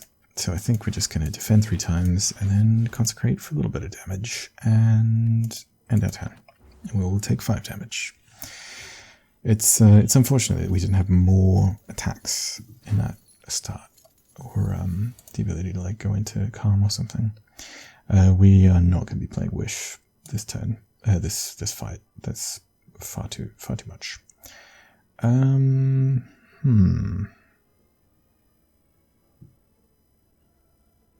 Maybe we flex potion and we hit this guy a bunch. Ooh, 30 damage. Yowza. Okay. And then this. Maybe a miracle just in case we get an attack. We do not. Maybe a tranquility just in case we get an attack. We do not. Okay, well, at least we're only taking 10. I guess I may as well just play this because it's free. Okay. Oh, actually, yeah, I'm kind of glad that we didn't kill him because I really would like lesson learned. Do I wait? Yeah, I kind of think we just hit him with that so he's like real low, and then hopefully next turn we'll be able to lesson learned and upgrade something. He's going to escape this turn if we don't kill him. Oh, we didn't get the ability to... We didn't get lesson learned. Okay, we'll just kill him. That's unfortunate. It would have been nice to upgrade a card, but alas. We get some money. We get a bottled miracle, which gives 2 miracles to our hand, so we can get some extra energy when we want it. Okay. So Flying Sleeves is now upgraded, so we could get Flying Sleeves that does 6 damage twice, and if we're in Wrath, then it's going to do 12 damage twice, which is pretty decent. We get another Tantrum. I don't think we want 2 Tantrums. Protect. It's okay, but it's not amazing. Prostrate. We don't have like a whole lot of card draw, so I don't know that we really just want like small amounts of block for no energy. I mean, it's okay, but it's not incredible. I think maybe we will take Flying Sleeves now that it's upgraded. It'll be like good reliable damage. And then, sure, we'll go this way. Ooh, so we've got a little bird, and we also have a chosen. So, let's go into Vigilance and block a bit, and we'll consecrate, and we'll Foresight, and then do we want to, like, Liquid Bronze will give us Thorns, which should tear through this guy because he's going to attack us 5 times, doing 1 damage each. And so every time he attacks us, he's going to take 3 damage, which is like 15 damage. And this guy's also going to attack us twice, so he'll take like 6. It's like pretty good. I wouldn't mind saving that potion for like a boss or an elite or something, but it could be like pretty good. Let's do it. Sure. Look at this. He's just tearing himself up. Nice. Okay. Sure. Let's just do lots of attacks. Ooh. Do we get greedy and wish? Or do we just, like, kill a guy? That's gonna do... Well, if we've already used the thorns, we're probably okay, actually. So let's just get some money. Oh, scroll. Draw cards until your hand is full, and then it goes away, exhausting itself, which technically means that we won't get a card from Dead Branch because our hand will be full. Not fantastic. Yeah, I think we'll just end that turn. kind of want to leave this guy alive if possible so I can lesson learned and kill him. But we'll see. Okay, so we got hexed. So whenever we play a non-attack card, we will get a dazed added. Speaking of, we got lesson learned. Hooray! Sure. So this is going to deal 5 damage. So we want to... do we want to go into Wrath mode? Probably. It's going to add a dazed into our thing. Oh, we get another crescendo. That's weird. Okay. So we exhausted a crescendo and then the dead branch added a crescendo into our hand. Let's do a bowling bash while this guy's still alive. So it's going to do two times 16. And then this will kill this guy and upgrade a defend. Great. Oh, we got a worship. So that gains 5 mantra, so we're halfway to divinity. I don't think we really care about that. Let's just hit this guy, and then sure, that's good enough. And next turn, we'll probably have like enough attacks to kill him. Oh, he weakened us. Gross. Why would you do that? Sure, we'll just try and get lots of attacks. We did not get a lot of attacks. Maybe with Miracle? Oh yeah, we did. We got Conclude, which deals 19 damage to all enemies and then ends our turn, which will kill him. Nice. We get 20 gold, a Fire Potion, which does 20 damage to one enemy, and then 4 cards. Oh yeah, we got some real nice choices actually. We have another Mental Fortress, which is upgraded, so whenever we change stances we'll be getting 12 block. That seems pretty insane. We can get an Evaluate, I don't really want one. We get an Empty Body, which is the card I was talking about, so this is upgraded as well. Gain 10 block and exit your stance. That and Mental Fortress together is really good. We also have Cut Through Fate, which is a really cool card. It costs 1, it deals 7 damage. You scry 2, so you get to look at the top 2 cards of your deck. And if you want to, you can get rid of them, or just see, oh, okay, those are what I'm going to draw next. And then you get to draw a card. So you can look at what you're going to draw and decide to draw it, or get rid of it and maybe draw something different.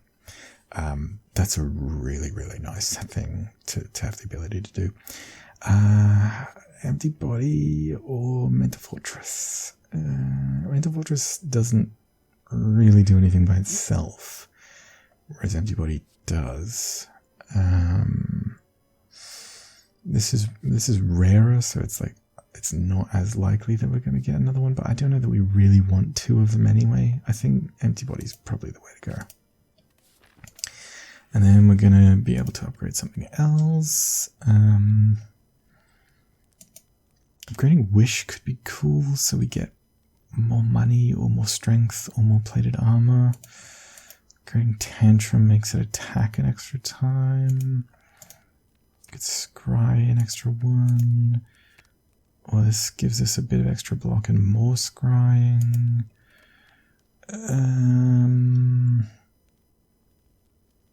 We don't know who we're gonna fight as the elite, so it could be.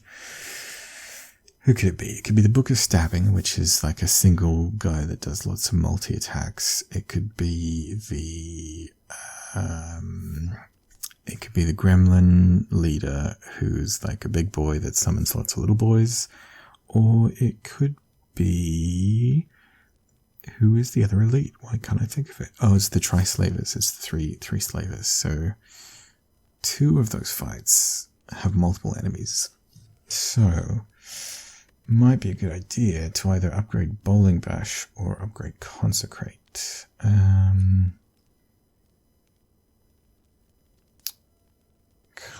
We already have an upgraded Bowling Bash. Consecrate is free, so we're probably always going to play it, so I guess upgrading it is probably a good idea. Sure. And then we're going to fight Elite. Hey, it's the Tri-Slavers. Okay, so we got this guy, we got this guy, we got this guy. This pink guy is the worst guy, because I think on like turn 3 or something, he throws his net at you, and then for a turn you can't attack, which is not great. So let's do some blocking. I don't think we really want Empty Fist. Mental Fortress could be nice. Strike is not incroyable. We might get rid of that.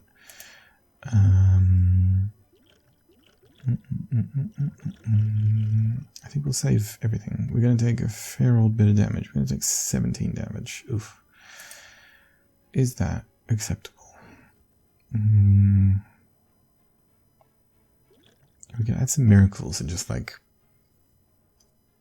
maybe get some cool things from Dead Branch. That doesn't seem like a great idea. We'll save it.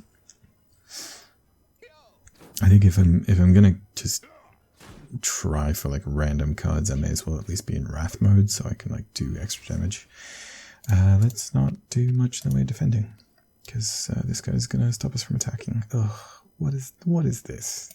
We go crescendo at least, I guess. Let's play this and then go into crescendo. We got to protect, which is not really what I was after. Miracle, let's just deceive reality. All of this defensive cards, which I don't want. That's gonna do 28, and then that's gonna do 22, which is 40, which is not quite enough damage to kill someone. Let's do another miracle. Alpha, I don't want you. Do I just go for broke? Well, that did not give me the things that I wanted. Let's get some strength. And that's going to add a card. Pray, I don't want divinity stuff. Stop wasting my time. Alright, that's going to do 40 damage now.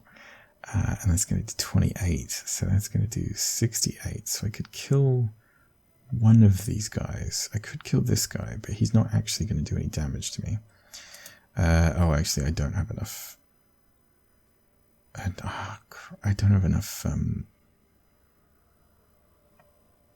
energy. I spent too much of it. That's a problem. That's a real problem. I could kill someone with a fire potion and lesson learned. That would do 48 damage, so I'd have to kill this guy, which isn't the worst. Let's do that. Upgrade foresight. Nice. A windmill strike, which we retain, and it gets stronger every time you retain it. That's pretty decent. Do we want to go into tranquility? I think we probably do, because we're not going to be able to attack next turn. Let's do that. Oh, we had Vault. That's cool. Whatever. Can't play that. We've got some big retain cards and some defense for next turn. Okay, we're entangled, so we can't attack. So we definitely don't want Eruption. Okay. Let's play this. I guess we can empty body, and that gave us some energy because we exited it, and then we can just like go back into defense mode. Sure. Just have an incredible defensive turn. Okay.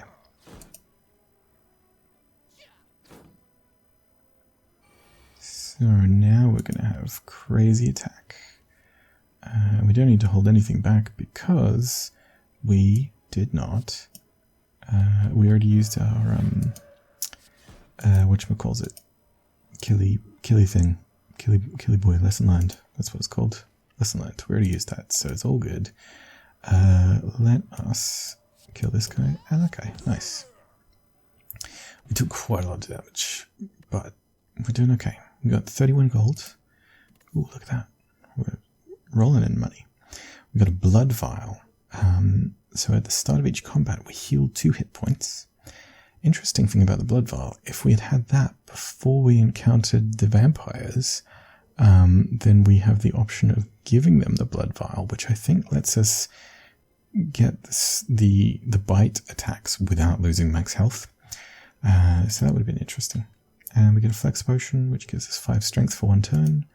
And then, ooh, another empty body could be nice. Maybe. Might be a bit excessive. Another pressure points. I'm regretting not taking all those pressure points now. We could have like 4 of them. Prostrate is not really that great. Spirit Shield, gain 3 block for each card in your hand. That can potentially be alright. I don't think we have that much in the way of like drawing cards, do we?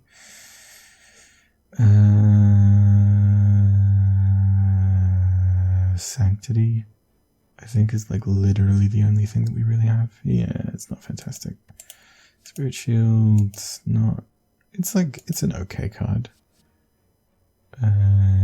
We usually have like 5, probably 6, maybe 7 or 8 cards in our hand. So it's like 21 block, let's say, for 2 energy. That's pretty good, I guess. Sure. Do we want that? Maybe. I kind of want to take pressure points now, but we already passed up so many pressure points that it's like maybe not to play. We don't really have the card draw for it. We've got like a bit of scrying, but not like that much scrying. No, I think we'll take Spirit Shield. It's pretty cool. And then we get to buy things from the shop. Oh, another pressure points. Oh, why didn't I take it? Pocket Watch. Whenever you play 3 or less cards during a turn, draw 3 additional cards at the start of your next turn. That could be pretty good, actually. Akabeko. Your first attack each combat deals 8 additional damage. We don't really have like super huge multi-hits. I guess like Bowling Bash or like Tantrum, Flying Sleeves. Akabeko can be really great, but I don't think it's really great for us. Lee's Waffle. Upon pickup, raise your max hit points by 7 and then heal all of your hit points.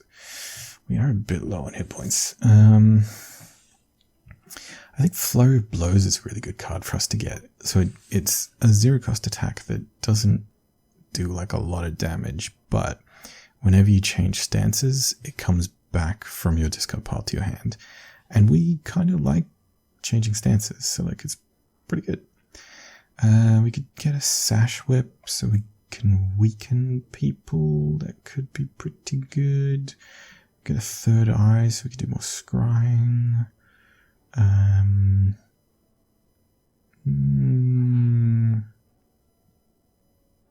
I kind of want those pressure points, but again, like we passed up so many of them already. It's not really ideal. Ideal is mostly just stance changing at this stage, I think. So I think we want Flurry of Blows, maybe a Third Eye. Do a Sash Whip? Probably not. I think we'll get rid of a Defend. We've added some extra blocks and stuff. Yeah, let's get rid of that. Okay. We're not going to have any other shops, so I guess probably just buy stuff now. I'm really tempted by that pressure points, but I don't know. Do you want a waffle? We can heal us up a bunch before, like, we fight a guy, I guess. Sure. We'll take it. And then we can fight more peeps, or we can do some question marks. I guess we'll do question marks. They're potentially pretty fun. We get a chest, a Horn Cleat. At the start of your second turn, gain 14 block. Alright. I guess that's kind of cool. Sure. Question mark. Scaling the city, you notice a wall covered in the writing of ancients.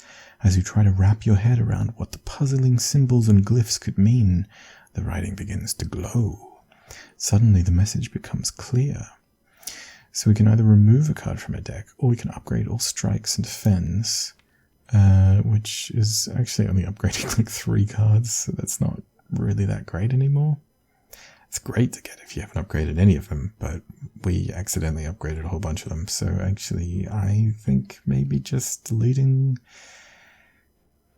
like a strike or a defend, maybe. Yeah, let's get rid of a defend. Sure. The answer was elegance, of course. and then we go to a campsite, and we can upgrade more stuff. Upgrading Flurry of Blows could be alright, so it does an extra like 2 damage every time it comes back. Spirit Shield is pretty strong. Empty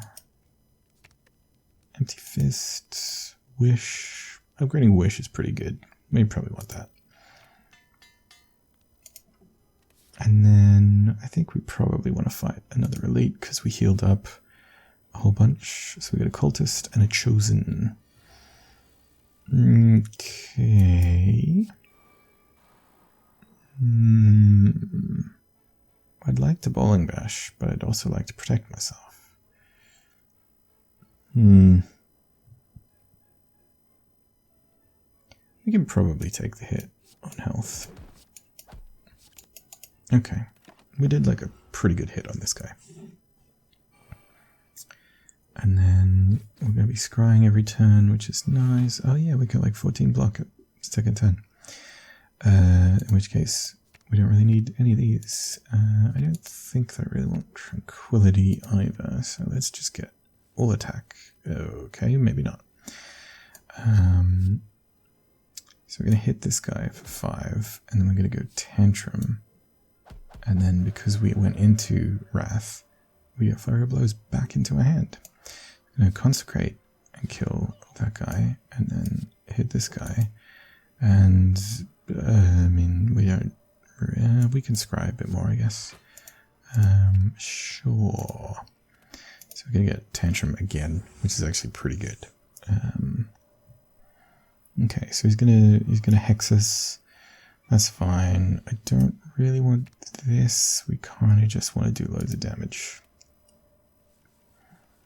Okay, let's do this and this. Oh my god, he's almost dead. We could kill him right now, but I kind of want to wait for Lesson Learned, which is going to be next turn almost certainly, because we can do some scrying stuff. Any of these would kill him, so we just have to not play any of them. He's going to weaken us, but I think we'll be alright. Sure. How much is this going to do? 16. Oh my god, it's serious? It's like 1 off. Oh,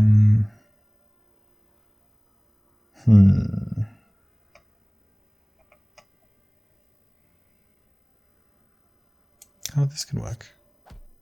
And then, cool. Oh, okay. Upgrading Vigilance. That's good. Got some money, and then another pressure points, and this one's upgraded. I think we got it. We like. What am I doing? If I don't take it, it's a sign, right? We could get Perseverance upgraded, which is like pretty nice. But I'm just gonna start taking pressure points. If I could go back in time and tell my past self, hey, you know that new sound you've been looking for? Listen to this. Get pressure points. That would have been great. But alas. Alright. So we're fighting the Gremlin leader, who's going to attack us 3 times for 6 damage, which is quite a bit. And this guy's going to hit us for 4 and then weaken us, which is a real pain. I kind of want to kill him, but I don't know if that's really worth burning the miracle. Probably not. Although, if he's 1 gremlin down, next turn he may summon dudes instead of attacking, so like maybe that's not the worst. Although we're going to get 14 block next turn, so maybe that isn't super importante. Maybe we'll just hit him for some damage. Okay, and then we're going to take like 12. Oh, Bowling Bash is really nice. Okay, like pretty much no one's attacking. Do we want to wish? I think we probably do. Consecrate could be pretty good. So that'd be like 12, so it actually wouldn't kill anyone if we went into Wrath mode. We could get Strength Do we wanna probably... Oh, give us a cut through fate. That's pretty nice. Okay. Do we want to go to Wrath? Sure.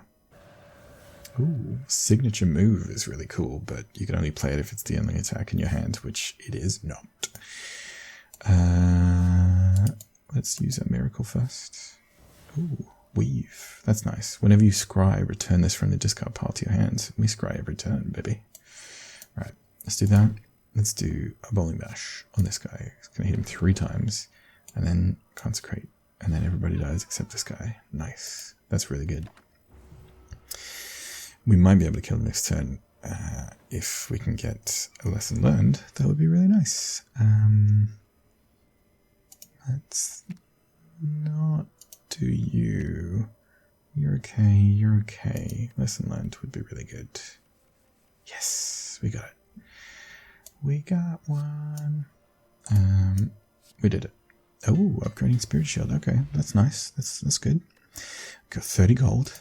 A toy ornithopter. Whenever you use a potion, heal 5 hit points. That's okay. We got a dexterity potion, which makes all our block cards better. And we can... Oh, we got some nice cards now. So Sands of Time. It does 20 damage, which is not like... It's okay. It's a decent amount of damage. It costs 4, which is garbage, right? Like 4 energy for 20 damage. Are you kidding me? But it has retain, and each turn when it's retained, you lower its cost by 1 this combat.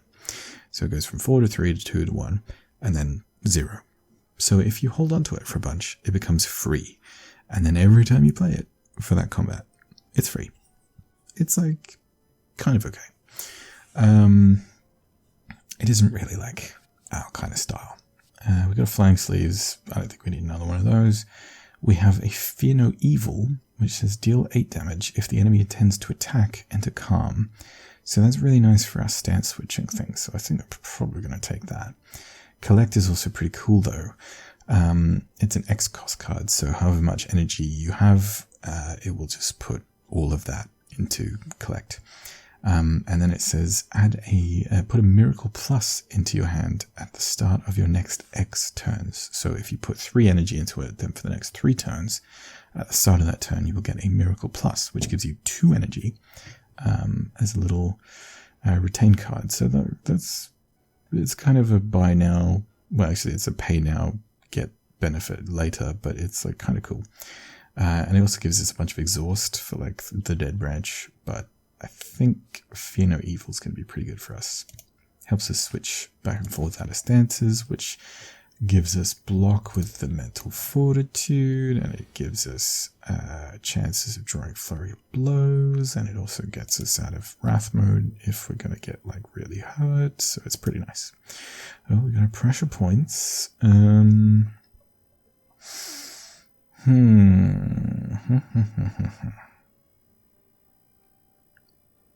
So we could enter Wrath and do 10 damage to this guy, so he's on 68. And then this would do 16 damage twice, which is 32. So it'll be 42 damage, which is quite a lot of damage. But not enough to actually kill him. Can we kill this one? 42 and then 11 is 53. So we actually could, but we would take like 24 damage. That's quite a bit of damage. I don't know if we want to do that.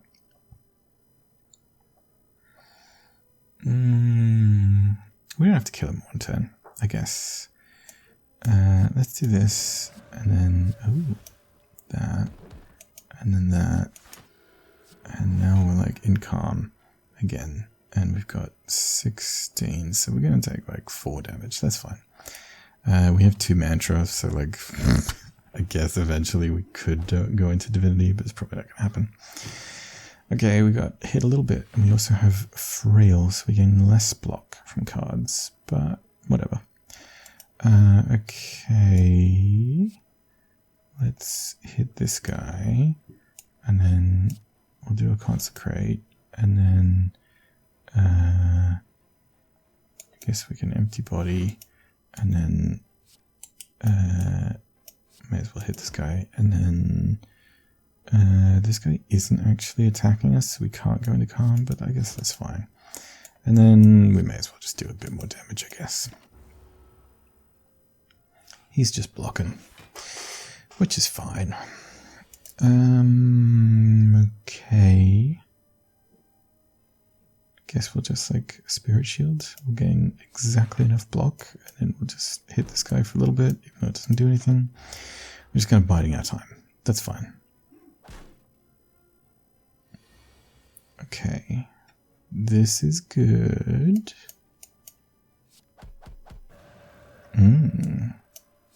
Okay. So, I mean, we're not wishing, but we are going to upgrade something, which is pretty good. Oh, Lesson Learned upgraded itself. Fancy that. A little bit of nepotism. Okay, we've got a little bit of money. We've got another Flex Potion, and going to add a card. Okay. We have another empty body. Do we want empty body? We do have a lot of like stand switchy stuff. It's a decent card. It's not incredible. How many do we have? 2 of them? Or is it just one? No. We have an empty body and an empty fist. Yeah, we've got a Sash Whip. Sash Whip can be pretty decent. Upgraded is nice, so it applies 2 week. Protect. Halt is kind of interesting. So it's a free card. It gives you 3 block, but if you're in Wrath, it gives you an additional 9 block, so it gives you 12 block. You don't really want to be blocking when you're in Wrath, but like I guess it's a big amount of block if you are in Wrath. I don't know. I don't really think that's that great. Do you want another empty body? Do you want a Sash Whip? Our deck's like getting a bit thick. Anyway, maybe we don't really take more stuff. I don't know. That's alright. Let's upgrade a card. What do we want to upgrade? Fear No Evil. Just a little bit more damage. Flurry of Blows could be pretty good. Tantrum is alright. Bowling Bash. Bowling Bash is pretty good against the Collector because he summons little dudes. Flurry of Blows is like kind of tempting. Probably going to be playing it a fair bit. But I kind of think the Bowling Bash might be a better choice. Okay. We're fighting the Collector. So he's not going to do anything first turn. He's going to summon some little guys. Oh. Okay. So we can play our powers, Mental Fortress. So we get block when we change stances, and Foresight when we scry. Every turn, which is nice. And then probably, I mean, we could go into Wrath, but that seems a bit excessive. Let's just do some damage, just whack it in, and then that's all good. Okay, he summons his little torch guys. Everybody's attacking, so I don't think that we really want to wish or lesson learned. Bowling Bash pretty good, Third Eye's pretty decent. I don't think we really want to enter Wrath, even though Bowling Bash would be pretty great. Let's do some scrying. Okay. Interesting. So do we want Wrath next turn? Do we want skills next turn? Do we want blocked? Do we want pressure points? I don't think we want Sanctity. Maybe we'll keep Tantrum and pressure points. Okay. This will do 33 damage.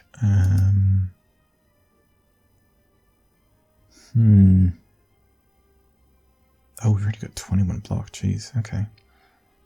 Maybe we can afford to go into Wrath then.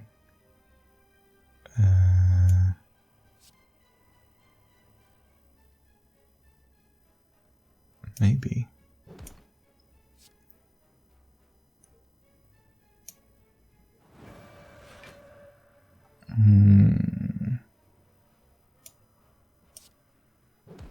It's quite a lot of damage. Unfortunately, we are kind of not really doing a whole lot with this.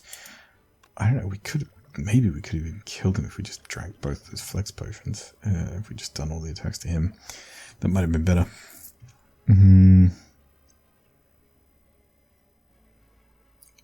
I have regrets. I'm gonna drink this. I'm gonna do a little bit more scrying. Sure. I probably should have drunk at least a potion, but oh well. That's gonna be a big hit. That was painful. Okay.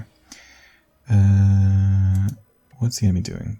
Big attacks. Okay. You know what? Let's drink some potions. And then I think we'll just ice this guy. Yeah, I should have just done that earlier. Whoops. Okay, we've got 101 golds and a card. Interesting. So Blasphemy is a weird card where you enter Divinity and then next turn you die. So it basically gives you one turn to win the fight.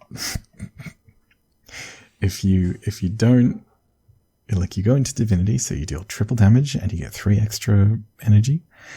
And then if you don't win the fight, you die, which is not great. It's very risk versus reward. I don't think that we really want that, particularly as many of our cards change our stance anyway, so we might just get out of Divinity right away. Not fantastic. On the subject of Divinity, we have Devotion, so that is a power at the start of your turn, gain 2 mantra. So in 5 turns, you will go into Divinity. It's okay. By itself, it's not really fantastic. If you combine it with something else like Prostrate or like another Devotion or something, then you can go into Divinity pretty regularly. Again, I don't think that we really want to go into Divinity though, because so many of our cards change our stance or exit our stance. So it's like we get into Divinity and we play like 2 cards and then we get out of Divinity. It's not fantastic. Spirit Shield is pretty okay. I don't know that we necessarily need 2 of them. A Scroll costs 1 unless you upgrade it. Draw cards until your hand is full, then exhaust. So like, it could certainly help us get big turns full of attacks. It could also help us get Lesson Learned when we want it. It also helps us get lots of block with Spirit Shield. Also helps us get pressure points back, I guess. Yeah, that's like pretty decent. Let's take that. And then, oh boy. Not fantastic relics. Okay, so we got Holy Water, which replaces our starting relic of Pure Water. So instead of getting 1 miracle at the start of each combat, we get 3 miracles, which is like, okay. It's not fantastic. I prefer just getting an energy every turn. That would be nice, but we didn't get an energy relic. We have the Empty Cage, which lets us remove 2 cards from our deck. What would I remove? Like probably some strikes, I guess.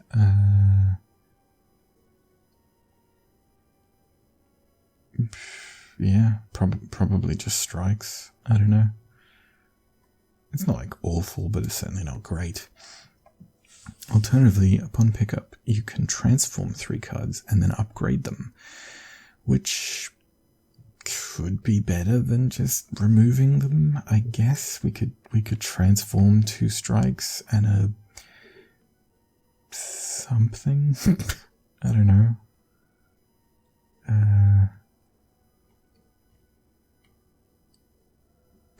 Protect, maybe? Empty Fist, maybe? Yeah. So it's random what you'll get. we could get something amazing that goes really, really well with our deck, or we could get some garbage that we never ever want to play and then just like pay money to remove it or something. It's not incredible. Maybe we'll just take the extra miracles. It's slightly better with the Dead Branch because then the miracles will give us a random card, so it like could give us some cool stuff, I guess. Oh, maybe not so much. We're fighting the Timekeeper. Time Eater? What's it called? I think he's called the Time Eater. And I think he was like our mentor as the Watcher. I think they have like a connection or something. In fact, you can see on the Tantrum cards, beta art, that's the Time Eater. She's like having a little meltdown. Poor thing. So he punishes us for playing lots and lots and lots of cards. If you have like lots of free cards and stuff, I think every 12 cards you play, he, like after you've played 12 cards, turn to turn, doesn't matter. It just, every 12 cards you play, he stops you. So your turn just ends and then he gains strength. So you kind of, if you play too many cards, he punishes you and you get some real trouble. So that could be a bit of a problem with like the 0 cost cards that we have, and Flurry of Blows continually coming back. Maybe it won't be too bad, but yeah, it's a bit of a risk. Okay, so we've got 215 gold, which is not like an incredible amount of gold. There's a close shop, there's a medium shop, and there's a far shop. But if we go with the far shop, we have to fight this like special elite, and I don't really want to fight him. I think we'll just probably do like this shop. So let's just get into some fights. And okay. So we're up against a Spiker who has thorns and will hurt us every time we attack them. A Repulsor who puts dazes in our deck. And an Exploder who, as the name implies, will explode in 3 turns, dealing 30 damage to us, which is not fantastic. Let's do some damage to you. Let's go into Calm. Let's hit you again. Let's use Empty Fist. And then we exited Calm, and we're just like popping in and out, doing Flurry of Blows. You see how crazy this is, right? And look, we're back at 3 energy, like we never even played anything, and we just killed a guy straight up. Let's use Wish and gain some cash money, and then, oh, we got a Foresight. Okay, cool. And I guess we may as well just use a Miracle. Oh, that's nice, like water. So like water says at the end of your turn, if you're in Calm, you gain 5 block, which is like pretty cool, but we may as well just use Third Eye. And I don't think we want those. I think we'll just end our turn. It'd be nice if we can get our lesson learned to kill like this Repulsor or something. Okay, not exactly what I wanted, but sure. We've got some blocks, so we can hit this guy a bit. And then I guess we'll just end a Calm. Oh, right, you come back. Sure. Ordinarily, I wouldn't be punching this guy. But, oh, yeah, this Repulsor is going to add Dazed to our hand, which will exhaust, which will then give us new free cards. That's kind of funny. Okie dokie. Sure. Let's,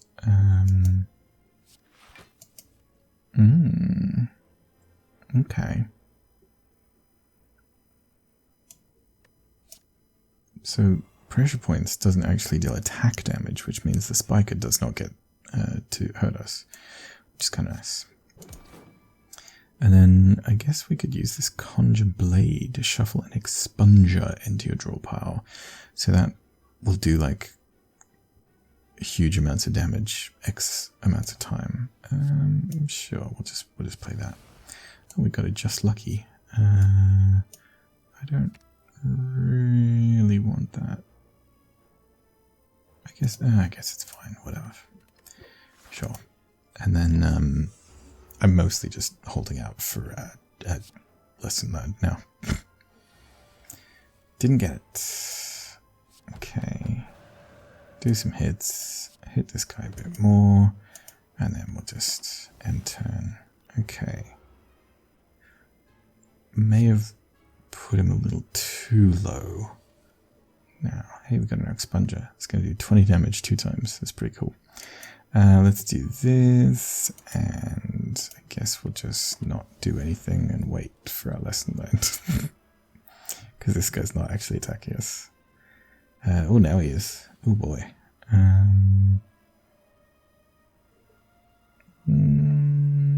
Sure. Okay. I guess we'll play that too. And we'll just wait for next turn. We're exhausting so many cards with our dazes. Oh, scroll. That could be useful.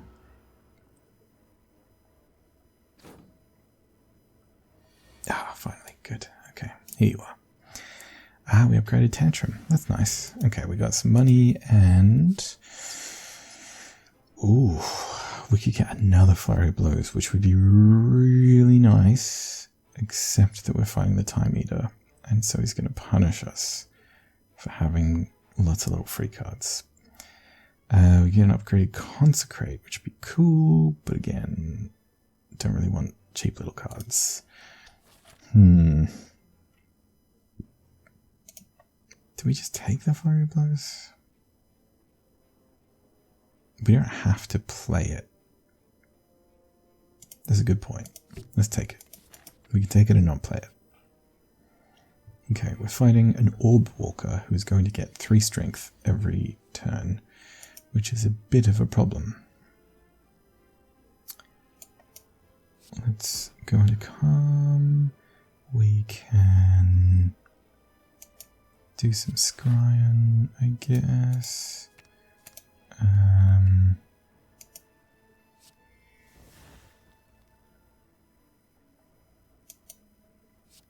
Sure. And then I guess we may as well just like do big boy turns. Maybe. Go into Crescendo. We can play this. Just loads of cards. Okay. Could play this and get 36 block, which seems pretty legit. And then what are we actually gonna do? Probably just hit you for big boy damage. Okay.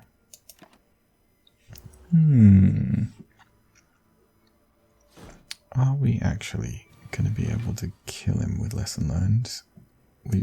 Problem is we drew both Lesson Learned and Wish, and we couldn't really play either of them, which is a bit of a pain.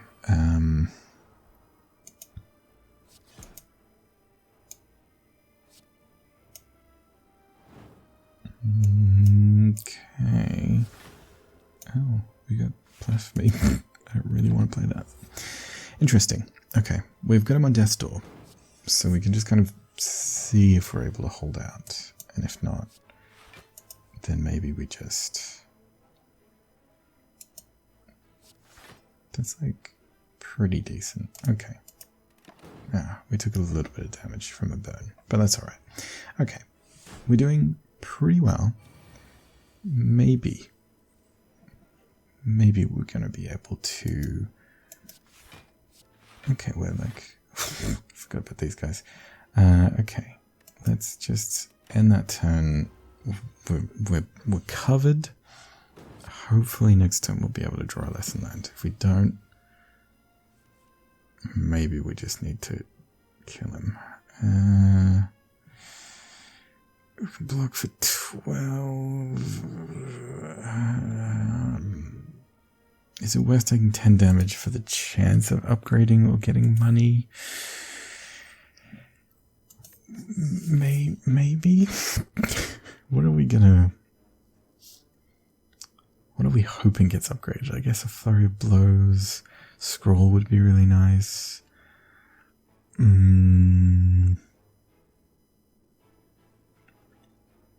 Pretty much that, I think. Scroll, flurry of blows. Is that worth it?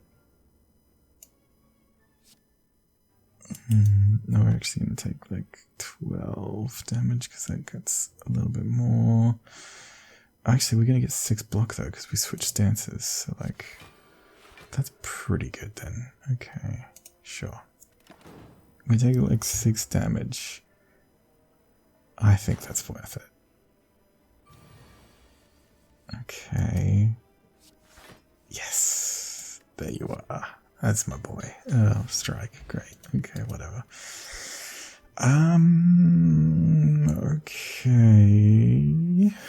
Signature move upgraded is pretty incredible, but we have a lot of attacks, so it is very unlikely that we'll ever be able to play it. We have 1, 2, 3, 4, 5, 6, 7, 8, 9, 10, 11, 12, 13, 14, 15, maybe even more. Okay, yeah, like more than half of our deck, well, actually slightly less than half of our deck is attacks, so this is no good. Because you can only play it if it's the only attack in your hand. We get another third eye. Do we want it? It's like decent. I don't know that we need more of them. It's okay. Empty Fist, I don't think we want. Tranquility, I don't think we want. No, I think we're good. Okay. I'm gonna fight this big boy, the mole. And let's do a pressure points, I guess. Do some damage. We could do a sanctity. Do we want to like go into wrath? I guess. Sure. Why not? He's just going to debuff us a bunch. Okay, so we do 25% less block and 25% less attack.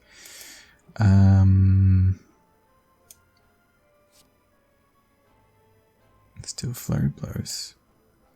We can do an empty fist to pop out of wrath. Flurry of blows again. Then tranquility. Flurry of blows. Then crescendo. Flurry of blows. Then we could swivel, and then this becomes free, which is like kind of okay, but I think maybe we want to miracle some things first. Okay.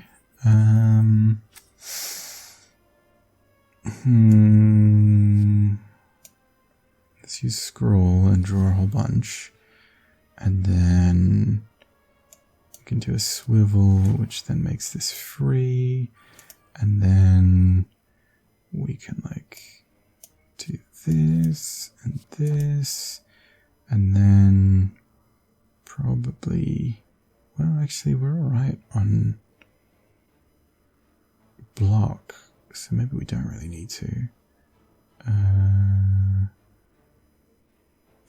Guess we could just like play this, sure. And then we could scry a little bit, and I don't think we really need either of those. Cool, okay.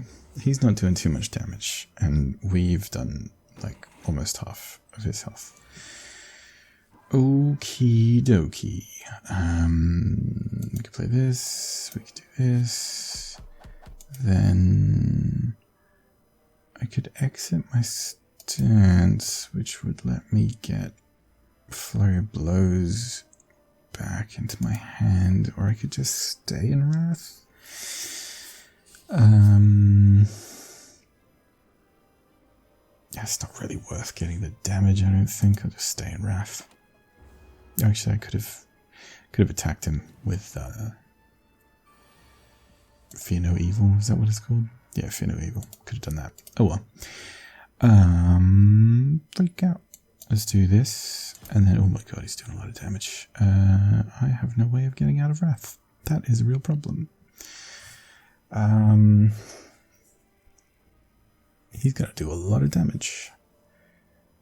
Okay. I probably shouldn't wish. Let's just do a bunch of damage. I could gain some dexterity, but that's not really going to do much for me. I think we're just going to have to take a huge hit. We're going to take 50 damage. That's a lot of damage. Oh boy. Oof. Okay. Probably going to have to rest. Let's do this. Let's do this. Let's do this. Let's do this. And then maybe we'll get lesson learned. But maybe not. Oh, we did. Oh, you beautiful bastard. Okay.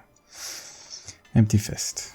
We upgraded that. Got some money and... I don't think we really want any of these. We already have 2 upgraded bowling bashes. Just lucky isn't very good. Foreign influence I don't really think is very good. Evaluate's not very good. No. Let's go to a shop and then... Oh, okay. We get another pressure points, which I almost certainly want to get. Eternal Feather. For every 5 cards in your deck, heal 3 hit points whenever you enter a rest site. Which would be maybe 1, 2, 3 if we go after them. 1,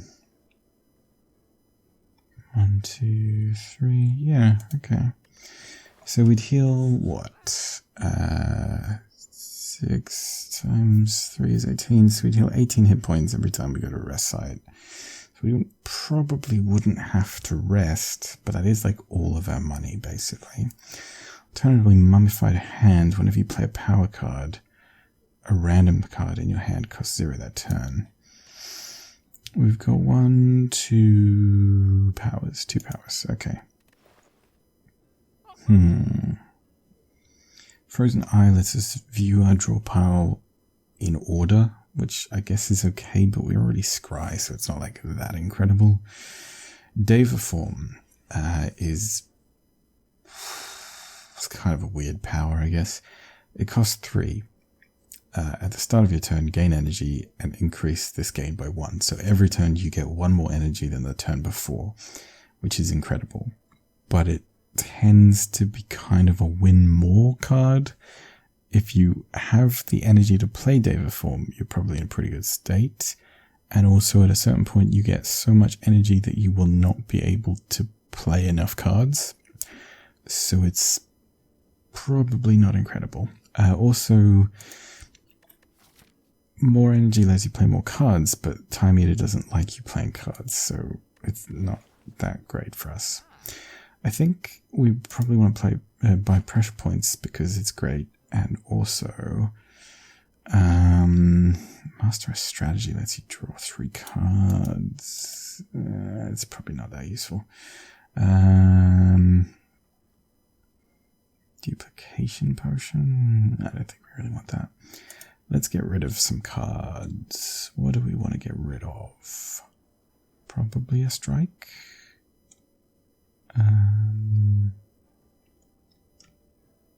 Probably right. I think so. Okay. And then I think that's everything. We could buy Deva Form, but it doesn't really seem necessary. I kind of wish that we bought that, but we'll probably be all right. We'll just heal up at one of the campsites probably over here. I mean, we've got enough money that we might go to that shop, but I don't really want to fight this guy. There's no shop up here, so it's... So in that case, maybe should we just spend all our money while we're here? Maybe. Duplication Potion might be alright. Do we want colorless power potion?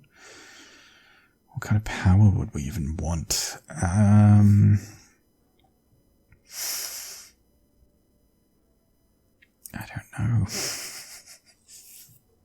Or a colorless card. would we want colorless cards? They could be alright. Sure. Okay, and then I think we're just probably going to go 2 campsites. And we'll try and heal at least one of them.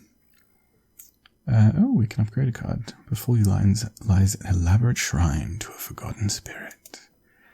That's nice. Scroll is a good upgrade. Pressure point's okay, probably not that useful. Flurry of blows is real good. Scrying more with third eye is kind of nice because it helps us get pressure points more often because you're scrying 5 instead of 3. I think scroll being free is nice. Being able, like, having to pay for it kind of sucks. The shrine's energy flows into you, making you stronger. Cool. And then we can... I guess we'll probably rest now, and we'll add a card into our deck, potentially the Dreamcatcher, so that we can potentially upgrade it next campsite. Ooh. Okay, I don't think we really want any of these. These are all 0-cost cards, which, yeah. Reach Heaven is kind of interesting, so it's 2 energy for 15 damage, which is not incredible, it's okay. But what it really does is shuffle a Through Violence into your draw pile, which is a 0-cost card that has Retain on it and deals 20 damage. So if you wait until you're in Wrath mode, then you do 40 damage for no energy, which is pretty solid. Do we want that in our deck?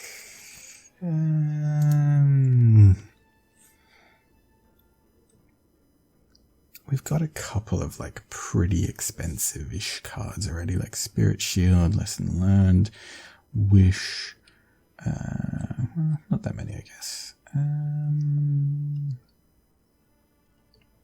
Yeah, we've got some tools for digging through our deck, so I guess we could find the Through Violence, but I don't know. Is that? I guess it's like 35 damage for 2 energy, which is like decent. It also has Exhaust, which I guess kind of synergizes with Dead Branch. Sure. We'll take it. Okay, we're back up to like 51 hit points, which is respectable. Probably going to lose some in this fight, though, because it's kind of a tough one.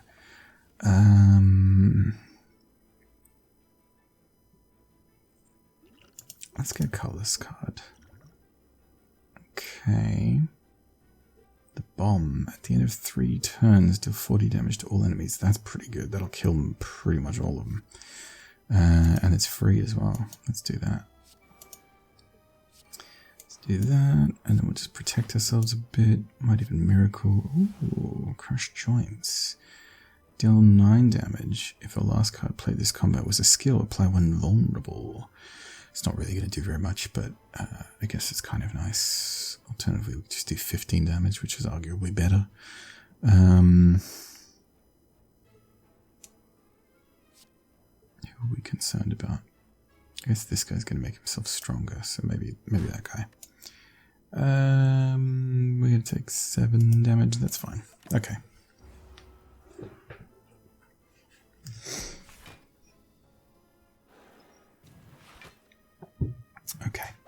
Okay, we're doing alright.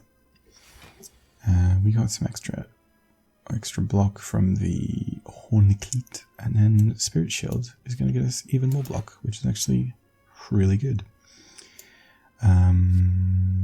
Sure. Consecrate it up. Bowling Bash is pretty good. Almost killed a guy. We could do more, but we don't really need to, because at the end of next turn, we're going to do 40 damage to everybody, so everybody's going to die. Oh, actually, kind of want to Lesson Learn one of them if we can. Nope, we can Wish. Get some money. Actually, well, we don't really need money. I don't know. I guess it's fine. Sure. That's fine. We didn't get to upgrade, but we got some money, which probably doesn't really matter. Do we want to like water? How often are we ending our turn in calm? Not like super often. It's an okay card. It's generally a pretty good card, but I think with us we're trying to switch stances quite a bit. But it's free block, I guess. Sure. I think we just go to a campsite. We could heal ourselves more, but is it better to upgrade a card? What do we need to upgrade? We could upgrade a Flurry of Blows. We could upgrade a Pressure Points. We could upgrade a Third Eye.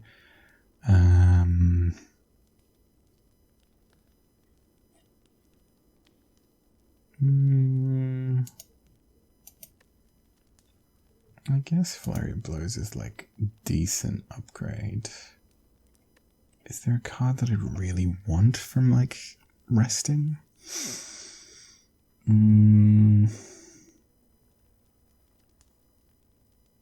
Making the enemy vulnerable actually would be pretty good because we're attacking a lot of little attacks. Something that adds more calm could be nice. I don't know. No, I guess we're okay to just upgrade like a Flurry of Blows. Sure. We'll upgrade the first one out of loyalty. And then the boot. Whenever you would deal 4 or less unblocked attack damage, increase it to 5. Okay, I guess. So like this Flurry of Blows would do 4, so now it's going to do 5. Oh, actually, that's pretty good with Tantrum. Tantrum is going to do 5 damage 4 times then. That's pretty cool. Okay. It's not like incredible, but it's okay. Lots of little guys. Okay. So we got our Reach Heaven. And we also got Tantrum. So Reach Heaven, when in Wrath, can just kill this guy, which is nice. But Tantrum against this guy is not very good because it's going to deal 3 damage back to us for every time we hit him. So we don't really want to do that. Maybe we'll miracle it up a bit. We'll Sanctity.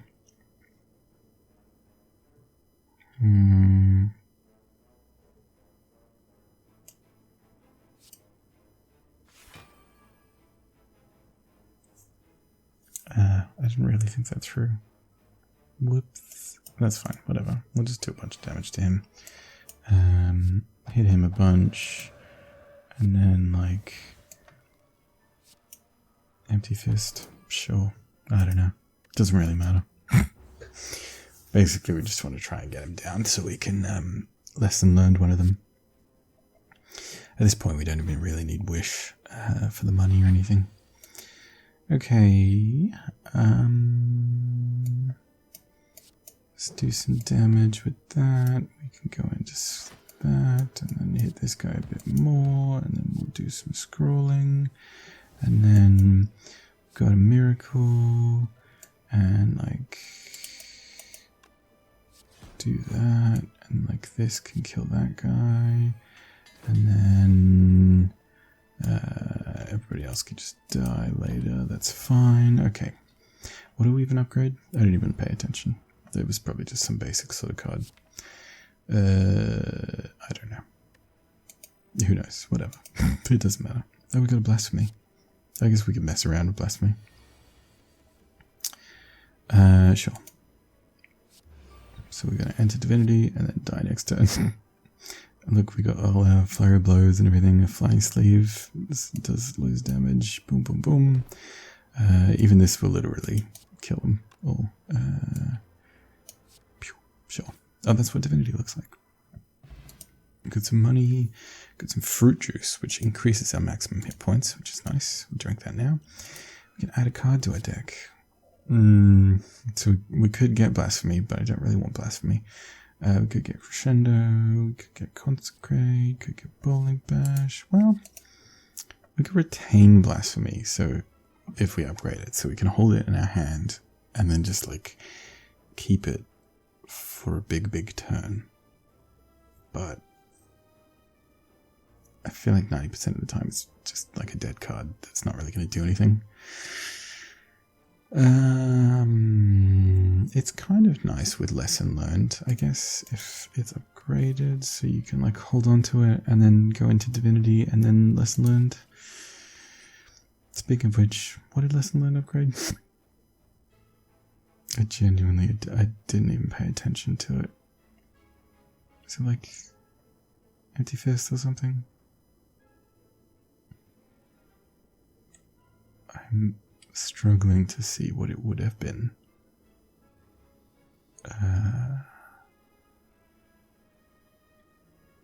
I genuinely don't know. Oh, was it Fear No Evil? Maybe it was Fear No Evil. Okay.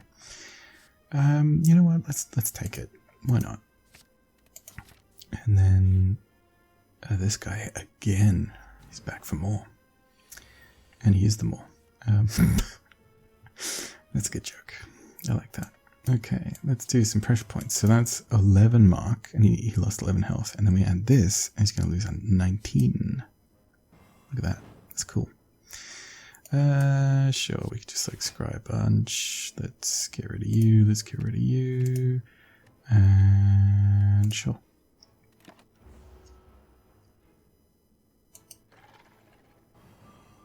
Okay. We can get some more cards, and then we can... Oh, we're like weakened? Why would you do that to me? Let's go into Wrath, and then we can Tantrum it up, and then we can do some miracles, I guess. Do Deva form. Sure. Just get loads of energy. Sure, I guess we can take a bit slower. That's fine. I was just going to do like a huge turn, but maybe we'll just do Deva form and then get more energy every time. Okay, let's just do big hits all the time. Pew, pew, pew. Cool. He's like down to half health. Next turn, we're going to get even more energy. We've got 5 energy now. Let's do this. And then... do a strength or plated armor? Guess we get strength.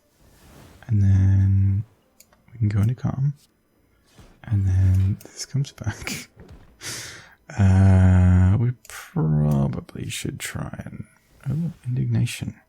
If you're in Wrath, apply 3 vulnerable to all enemies, otherwise enter Wrath. Oh, interesting.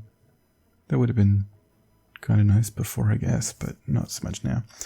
We can defend ourselves for a bit more. See if reality's not very good. Let's just defend.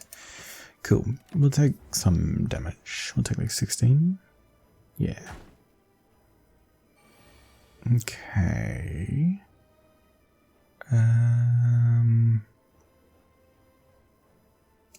Let's get a whole bunch of block. Then we can go into a tantrum. Flurry blows.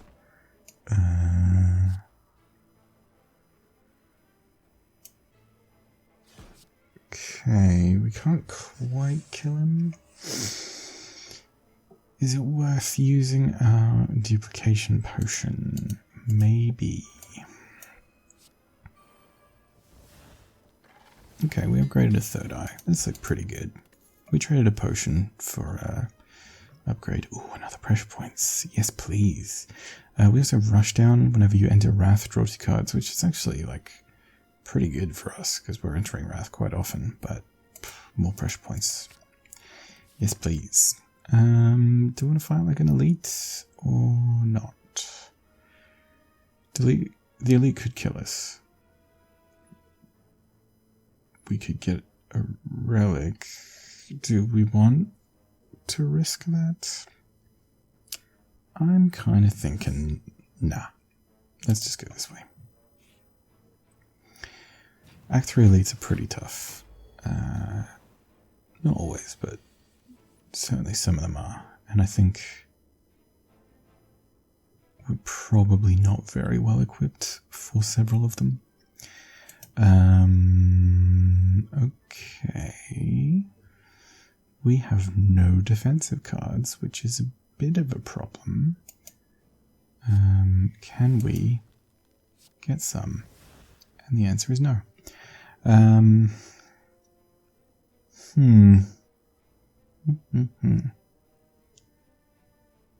going to take 24 damage, which is not ideal. Did we burn our last miracle? I guess so. Just lucky. Not really what I wanted.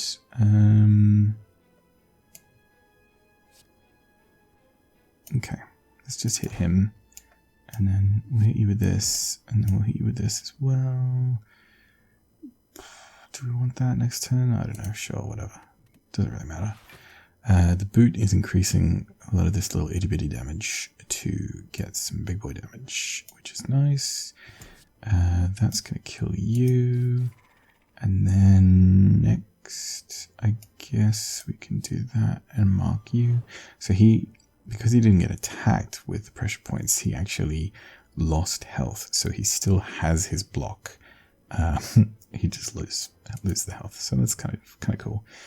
We can use collect, which is going to give us 1 miracle plus next turn, and a wheel kick, which we can't use. That's fine, whatever. How do we get 2 block? Oh, from like just lucky. Okay, yeah, sure. Well, that's fine. We killed 1 guy in the first turn, which is pretty good, and we got some block. Sure, let's do that. Ooh. Do we want to, like, go into Divinity? Which is that? That's going to be, like, 62, so I'll just straight up kill someone. That would get us out of Divinity, so we don't really want that. You could probably do it. That's like 30, and then, yeah, we could do it. Okay. Sure. Oh, right, and Flurry of Blows comes back too. So we're in Divinity, we've got all these like eyes just popping all around. Oh, I didn't mention it before, but the little like cap thingy, I don't know what it's called, the like top part of our staff has like an eye in it, and it changes according to our stance. So at the moment it's like gone all over the place in Divinity because we're the Watcher and we're watching things. Okie dokie. Let us do a thing. So that is going to do 63 damage. So that's just going to straight up kill him. And it gave us Deus Ex Machina, which didn't actually do anything because it's like a card that only does something when you draw it, and we didn't draw it. We added it to a hand, so technically it doesn't do anything. So this Empty Fist is actually going to kill him, which is good because otherwise we would die. See, we have Blasphemer at the start of your turn. Die. So let's just kill this guy. We didn't get to upgrade a card, which is a bit of a shame, but it's not the worst. Okay. Do we add another Flurry of Blows? I don't think so. We get a Wave of the Hand, but I don't think we really want that. We get a Signature Move, which we definitely don't want. We get a Third Eye, which I don't think we really want either. Wave of the Hand is really nice, but I don't think it really works in our deck. Oh, so we could fight 2 of these boys and get a rare relic. Do we want that? We could get absolutely rinsed by them and the next peeps, but hopefully, sure. As soon as you strike the sphere, the sentries spring to life around you. It'd be kind of nice if we got the relic for the fight, you know, like it kind of makes sense to me. I don't know. Oh, this is kind of nice. So we can scry with Third Eye and then draw with Sanctity. We do not want this or this or this or this, I don't think. I mean, we could potentially kill them all with divinity. Maybe we do. We do want this then. I don't think we want that then. Sure. And then draw 2 cards. And then get some more energy. And then not really what it was after. Okay, so I could play this, and then this is going to do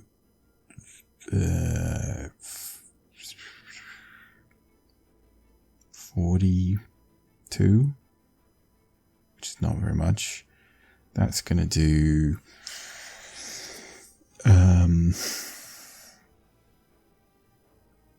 27. Is that right? No. 99 is 80. Yeah, 27. And that's going to do 30. So that's like 57, and yeah, that's not enough. I don't think we can enter divinity. Okay, that's a shame. Yeah, I think that would kill us. I don't think that we'd be able to kill everybody. So instead, let's just do some damage. And I guess we may as well like shield ourselves a bit. And then, sure.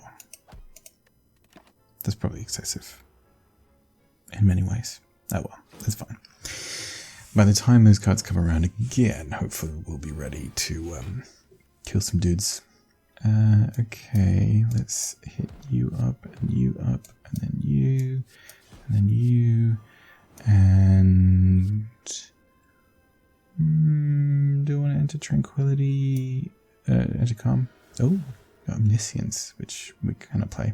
Omniscience is a very weird card. It costs 4 energy, which is pretty insane. We can't even afford that defaultly. Choose a card in your draw pile. Play the chosen card twice and exhaust it. So, depends very much on what you play, but doing it on like Wish is really nice, for example. So you could get like 8 strength or something. Okay, we did some extra damage, and then this guy's like almost dead. The other guy, not so much. Oof, that was a big hit. Okay.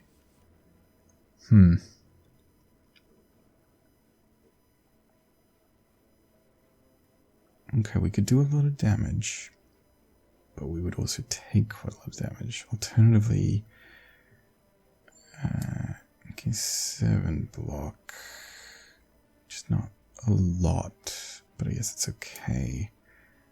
And then let's hit you for a bunch, and then kill you, and then we're going to take like 14 damage. Oh, a little bit more. Okay.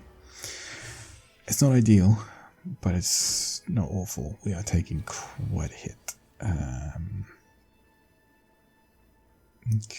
Okay.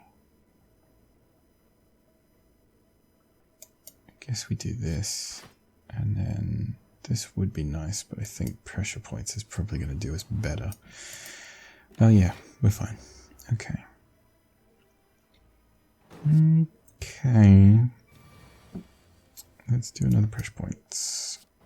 Let's do an empty body. And then let's do some scrolling, rather.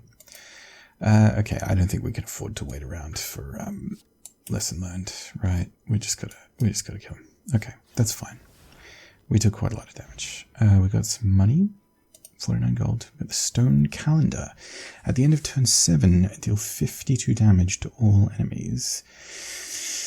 It's not fantastic. If you're fighting multiple enemies, you kind of don't want them to still be around by turn 7, or you've probably taken a lot of damage.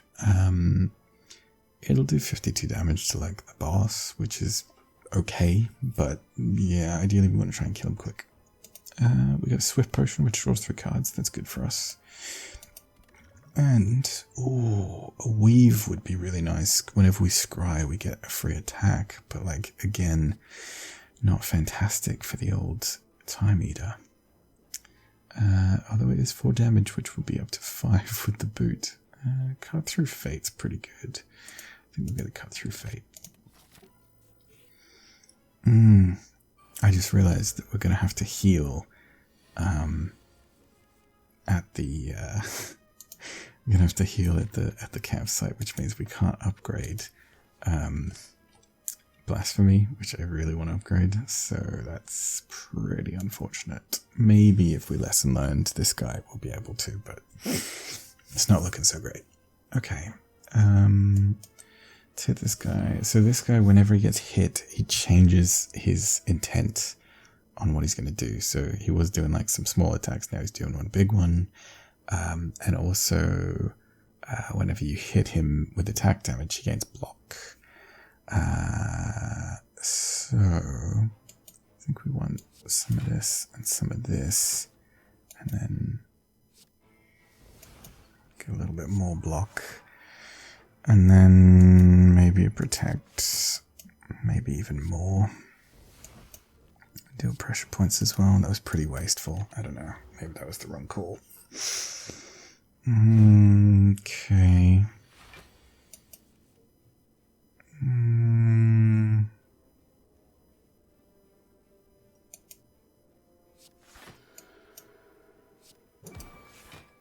I don't think that we really want to scroll at the moment. We got a lot of block.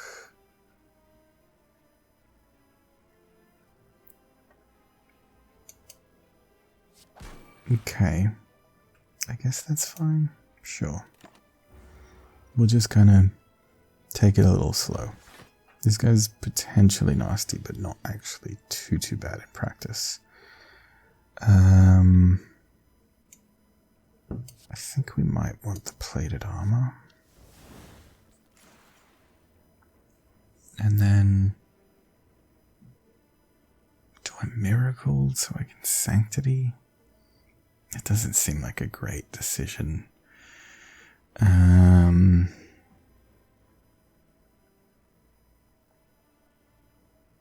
No, we'll just take 2 damage, it's fine. We will admittedly lose 1 plated armor from that, but it's not the worst. Okay, now we're looking at some bigger damage. We could Spirit Shield, which would block most of it, and then just like pressure points. We could Crescendo out of Calm and then Fear No Evil to get back into it. Maybe that's not the worst. Okay. And then probably want to Cut Through Fate. Don't really want these yet. Or maybe I do. Maybe that's okay for next turn. Oh, but I'm going to draw that, aren't I? Ugh. Okay. Okay, and then we want to hit him with this, go back to Calm. Sure, I guess, whatever. So he's doing 22 and we got loads of block, we're fine. Okay. Okay. We could probably do this, sure. We'll go Tantrum. Oh, we didn't actually do any damage, wow. Steel Flying Sleeves. We can do a Flurry of Blows. We can do a Empty Fist. Get out of Wrath. We can hit this guy even though it doesn't do anything. He's actually going to do quite a bit of the old damage. I think we'll be alright. Okay. It's a bit of damage, but we're alright. Okay, we don't really need you, probably not you either. Actually, Tantrum's not fantastic.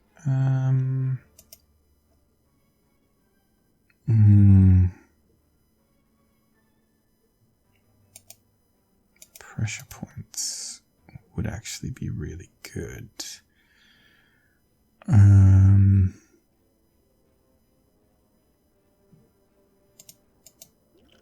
Okay. Oh yeah, we heal a little bit as well. I forgot about that. Okay, that's 2 pressure points. He's taken quite a bit of damage, so we just need 25 to kill him. Or we could block and wait, I guess.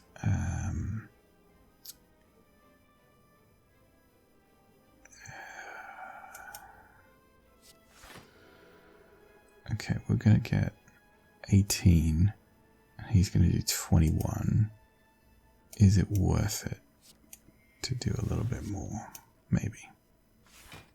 Okay. I don't want any of these next turn. I just want my old lesson learned. Just hoping that it's going to upgrade Blasphemy.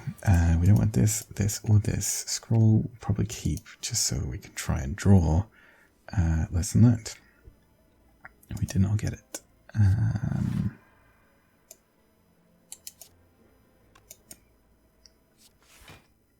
Okay.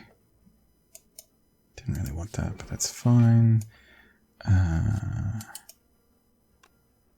Might actually play this. And then... Oh! Crap. I forgot that the boot was there. So we did like 2 unblock damage. And then the boot increased it to 5. Damn it. Oh, I shouldn't have screwed around. Oh, that's okay. I learned a lesson. Lesson was learned. That's very meta. That's okay. That's alright. It's disappointing, but it's okay, you know? Mistakes are made, and that's how we learn. I do not usually have the boot with me, so I was not anticipating it, but I learned my lesson from that, and I got a little greedy, and I'm not going to do that next time. It's okay. Cut Through Fate is a pretty nice card. Do we want it? Maybe.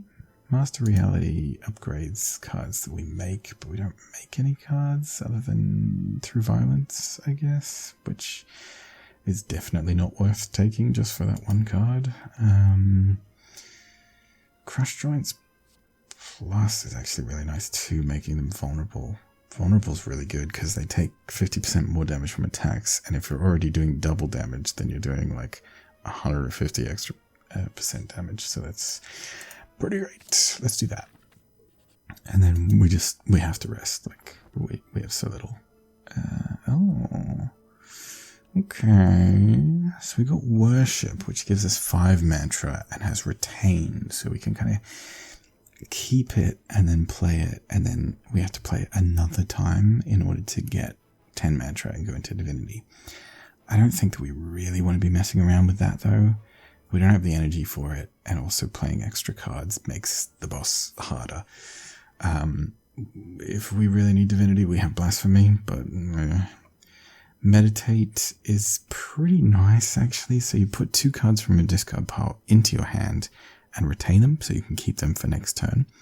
And then you enter Calm, and then you end your turn.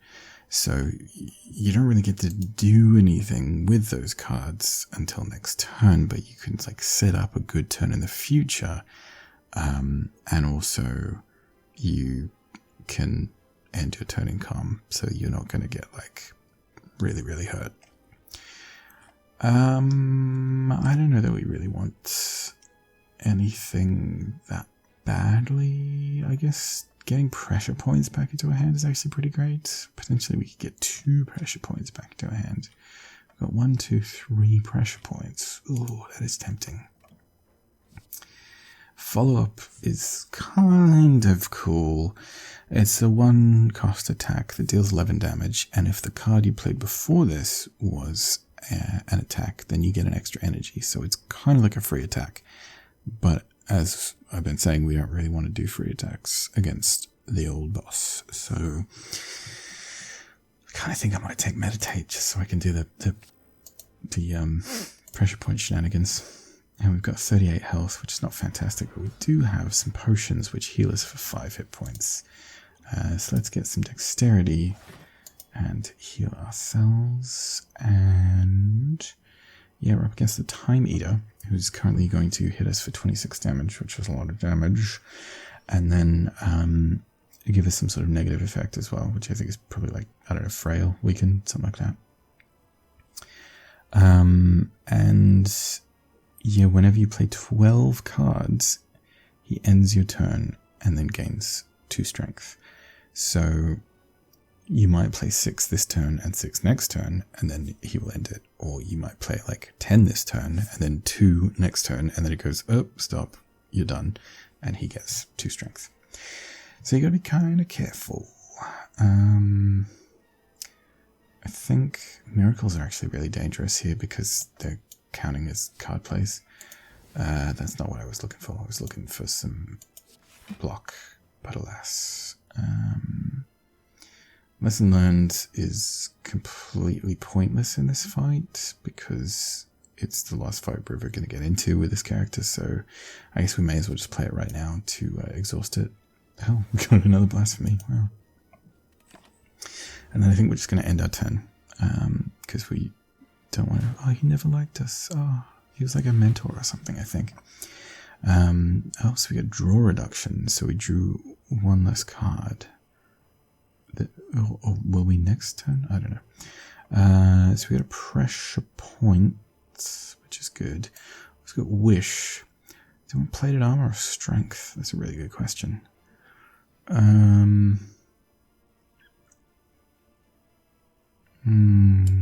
Actually, we may as well miracle first.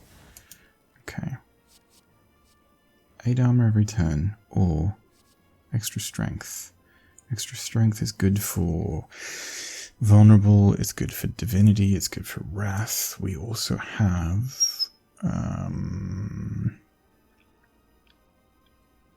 flying sleeves and tantrum both have multi-hits.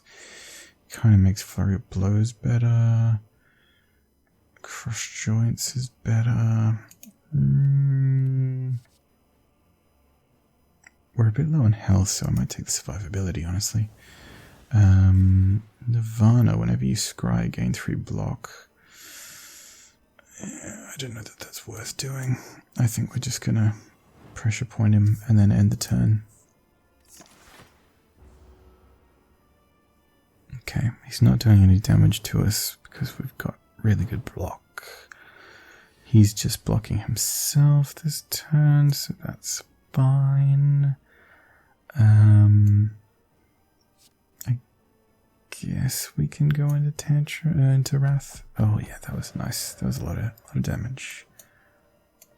And then we'll just do a bunch of hits. So we've only got 3 more cards we can play before he's going to stop our turn. So we're going to have to be a bit choosy. He weakened us, made us vulnerable.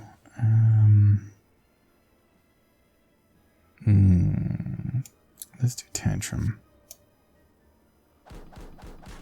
Wow, that barely did anything at all.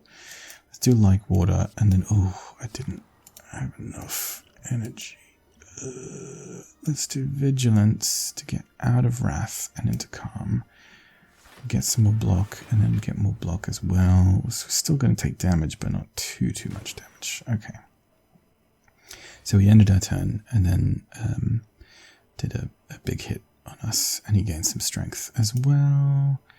Let's Spirit Shield and Foresight, and then I think we just end that turn there. Getting a lot of block because we get 7 from Like Water, from ending our turn in Calm. We also get 7 from Plated Armor currently. I don't know that we really want to screw around with Flurry of Blows. Yeah. Okay, let's do Pressure Points. Let's do a Crushing Joint. Let's do Cut Through Fate.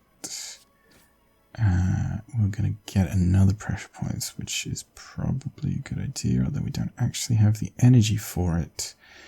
But I guess we can miracle it. Nice. So we just did 27 damage with that Pressure Points, so every time we play a Pressure Points, we're getting more and more and more. He's going to do quite a bit of damage to us, but that's okay. Getting pretty low on the old life. Okay. What's he doing? He's doing 9 times 3. I think we'll probably just get rid of all our attacks and try and block. Let's play Sanctity.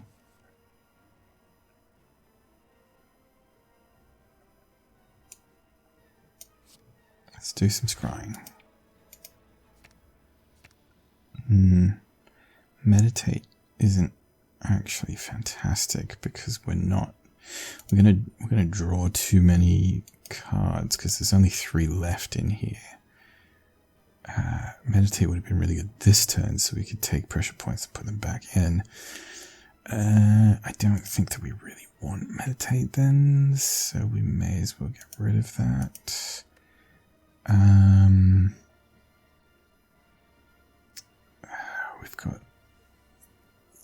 We've got 3 more cards that we can play.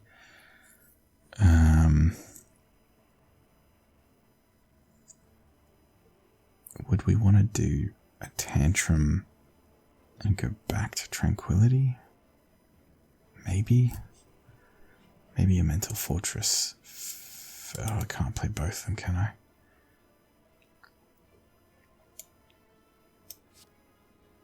Okay.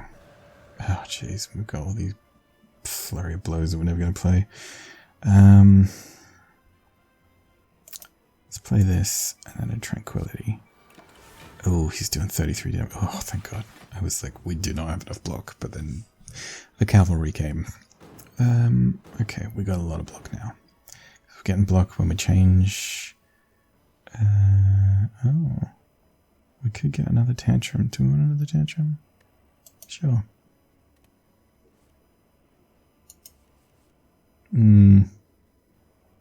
We don't have a lot of cards to play.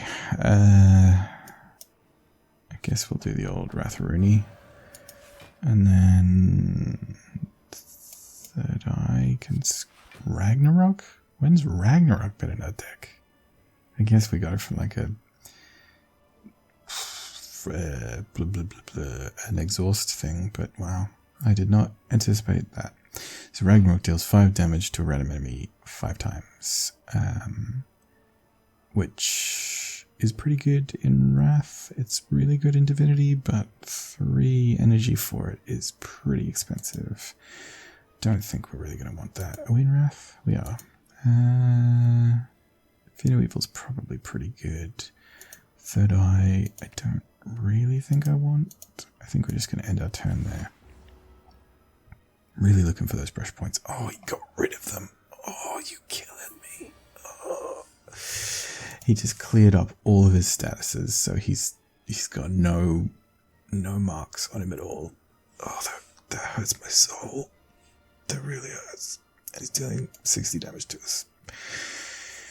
Okay, well, let's get rid of all of that. Do we even bother with pressure points now? I don't know, we have to start anew.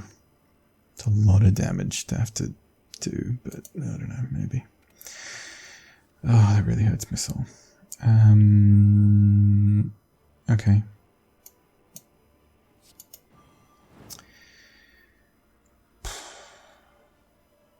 Okay, so he's going to do 30 damage if we're in calm, and that would be 6 and 7 is going to be 13. So we're going to have 25 defense. Oh no, we'd get another 6. So we'd have 19 block plus 12 health is not really enough. I mean, it is technically, but we're going to take a hit. Alright. We've got pressure points. Alternatively, we could do like a Blasphemy Ragnarok next turn, which might be... So 15 times 5 is what? Maths is not my strong suit. 15 times 5, 15 times 30, It's like 75 damage or something, right? Maybe. Which is not really enough to do it, so I don't think we can really afford to do that. We could punch him a bunch, but I don't think that's really the go either.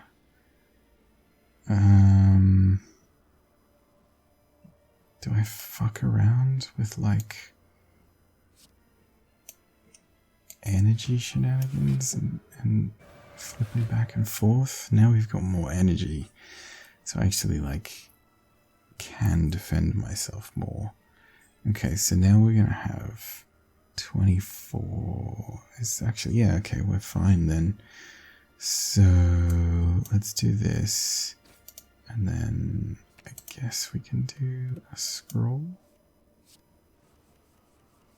Okay, and then this, and then that, and then more pressure points next turn. We didn't take any damage. Oof, okay, that was a brain burner. That was using the old noggin. Oh, we got another pressure points as well. What's he doing? He's just blocking. That's fine. Sanctity, I don't really want. I guess you could stay. That's fine. Okay, let's do this, and then this, and then this. Okay, we did big damage, actually. That was a lot of damage to him. He did stop us, but that's okay. He's doing big damage to us again. I don't really want any of that. I think Spirit Shield is probably going to be a good choice. Oh boy.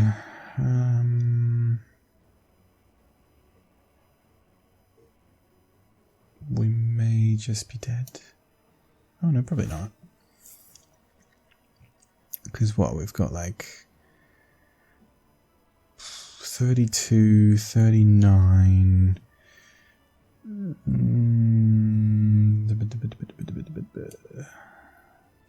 Is that going to be enough? Probably not. Maybe. Maybe it will. Maybe it won't. That's too much maths for me to do. We might be dead. No, we're just alive. Oh my goodness. We need a miracle, and we actually have one. We don't want this. We don't really want this. Actually, do we want this? Maybe. Maybe we'll hold on to that just in case. Okay, we got our blasphemy, so we're just gonna do it. We're just gonna go for it. Okay, that's kind of cute, I guess. Let's reach heaven through violence, and do we punch him with an empty fist? Do we do flying sleeves? Do we weave? We could do a bowling bash. We can kill him in all sorts of ways. I think the empty fist is cool, right? We like popped into divinity, and then we're just gonna like channel all of the divinity into our fist, and then exit the stance by plowing right through his heart. Whew. Okay, we did it. That was a bit of a toughie. Ta-thump, ta-thump, ta-thump. A deep, pulsing dread can be felt throughout the room. Is this the heart of the spire? The source of this evil? You prime your staff with divine energy. You deal 780 damage. The heart squirms and bleeds, but is ultimately still pounding. Are your mightiest attacks not enough? You ask yourself, have I been here before? You feel that you have dealt a total of 73,426 damage to the heart. And like 14 billion has been dealt by everybody. Well done, everyone.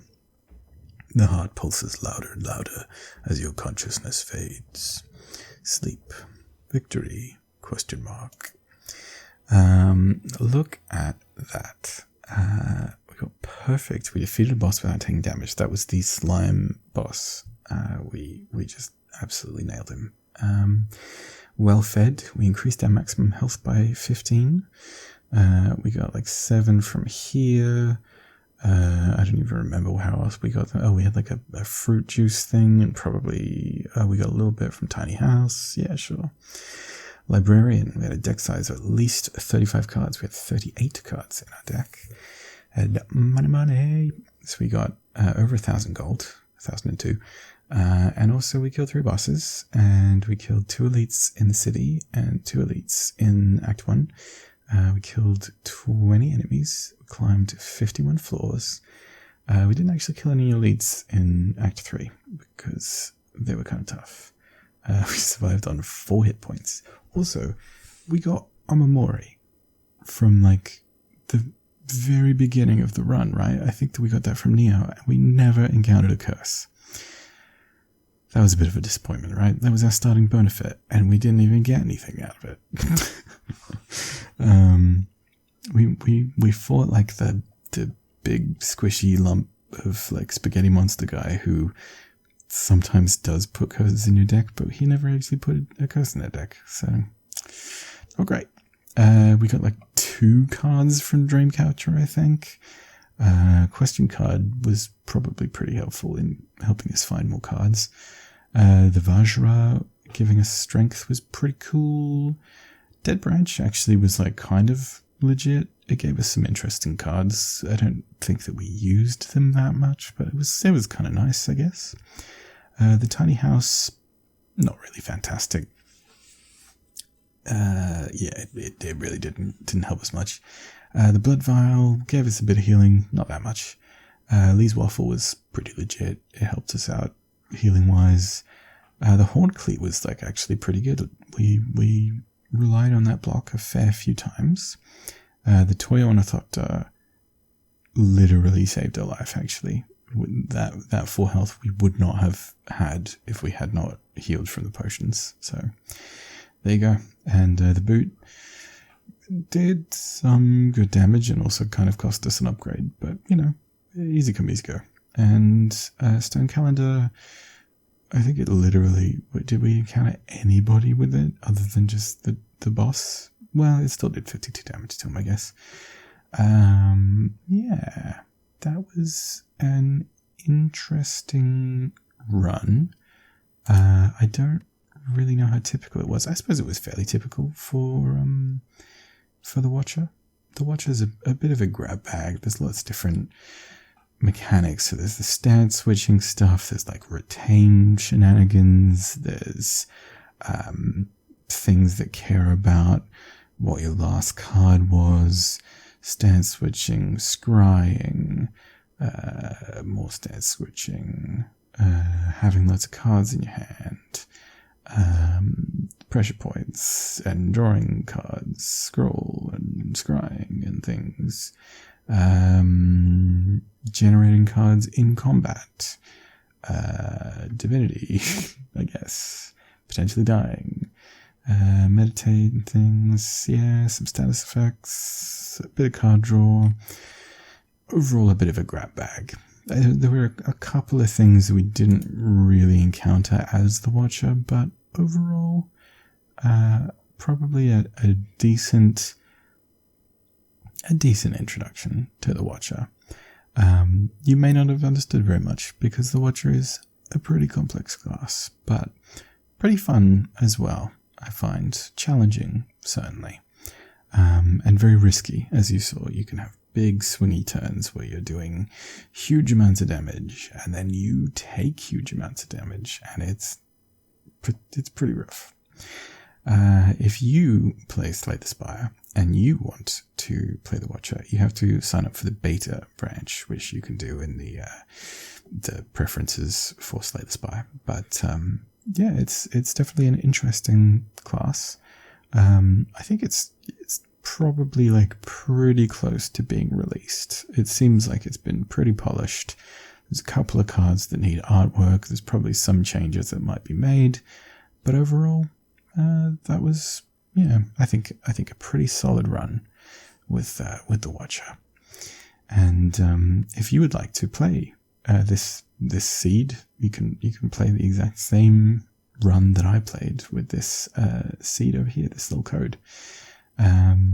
Yeah, interesting indeed. We won with the Watcher. I really enjoy Slay the Spire. It's a great game, one of my favorite games of all time, and the developers are really good. They're doing lots of great work for absolutely no pay. they could be charging for DLC, and they're not. They just add new stuff because they love the game, and yeah, it's fantastic. It's a really, really great game, and I highly recommend it. It teaches you lots of useful skills, risk assessment and decision making and critical thinking and forward planning and strategizing and all sorts of things. Basic maths, which I struggle with, but yeah, it's really great. I love this game, and I hope that you enjoyed it too. Until next time, my Gameclouds. Bye bye.